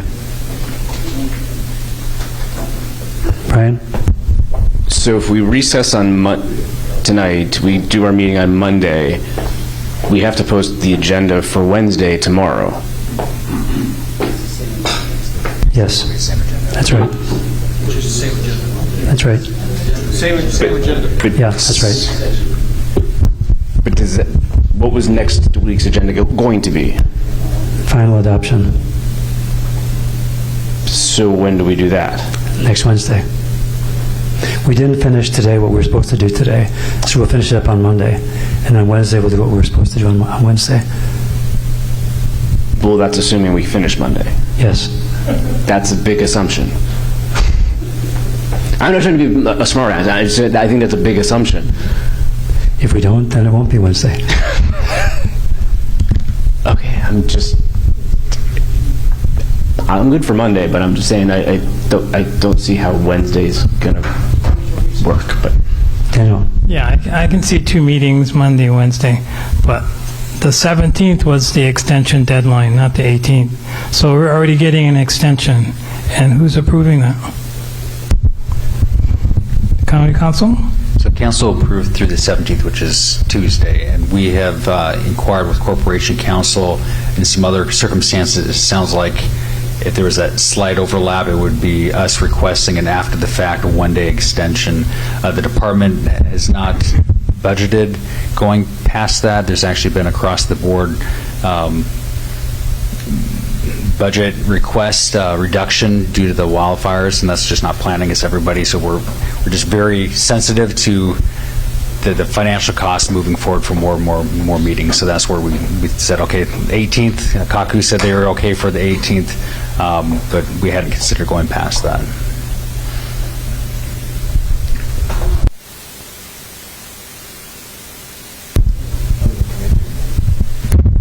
So, Chair, can we get an idea who's going to be here Monday by a show of hands? We can't be here at 5:30. Can a Kaku raise their hands as well? You guys can't be here on Monday?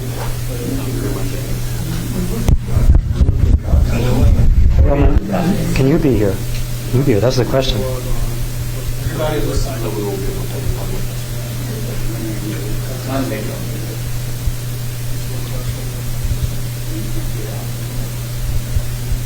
Okay, so everyone except Cody. Lihua, will you be back on Monday? Yes, she is. She raised her hand too. Okay, so I think we're good for Monday.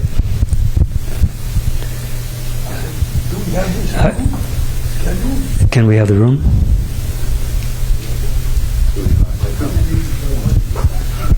How about Akaku?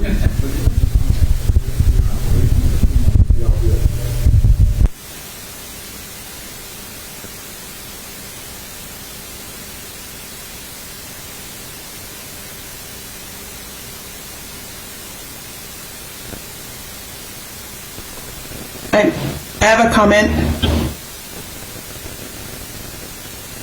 Go ahead.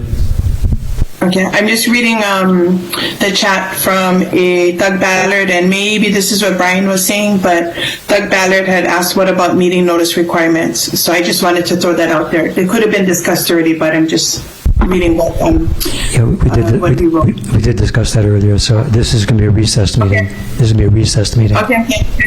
Yep, just want to make sure answering this person, so thank you.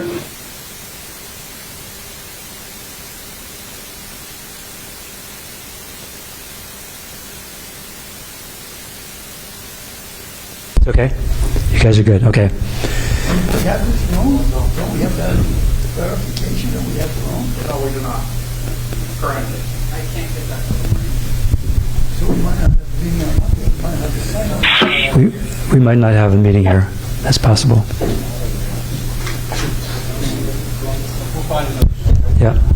If we don't have the meeting here, there's no guarantee that we'll have virtual testimony then, right?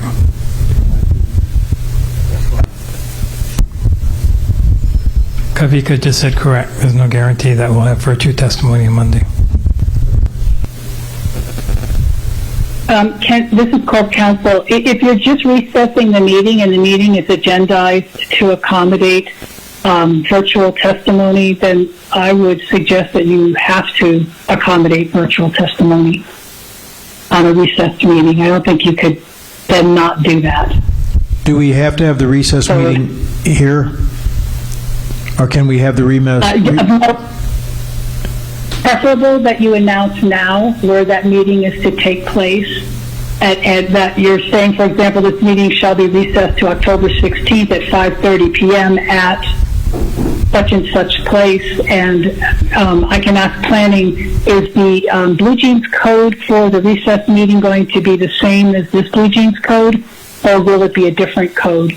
I know you're going to repost the agenda, but my question is just, do you have a set code for this meeting, or is it different? I have a set code for this meeting. Oh, okay, thank you. And you would need internet at this location. Can we have the meeting in a place outside the community plan area? I think there's a place in the community plan area that has internet as a backup to this. Excuse me? It's closer than my house. I think I'll make a phone call early tomorrow morning.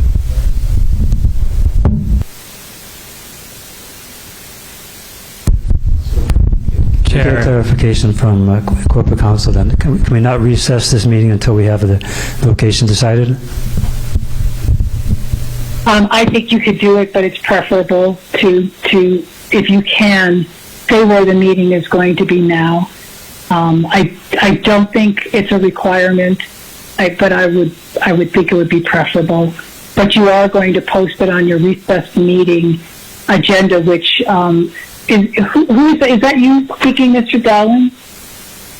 Yes. About you might have a location. Sorry, I can't see. I'm thinking of Guy Institute. They've got a setup where they've been training missionaries across the globe, and they've got good internet access. I just have to get permission from them, and I can call them first thing when I wake up. They're in Atlanta, Georgia, so I should know by 5 o'clock in the morning if we can do it or not. Okay. Are you folks comfortable with that, commissioners, to just to go ahead and have the location announced on your reposted agenda? I think it's fine. Any objections? But I do agree it has to be plan area. Just a clarification.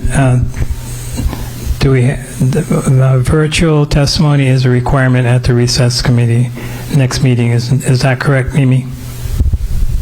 I believe so, Mr. Kanehele, because it would be recessed, so you'd want to follow the same pattern. Yeah. Okay. Any further discussion? Okay. So just as a recap, we're going to check this room. First preference is this room. If this room doesn't work out, Hagai is a potential backup.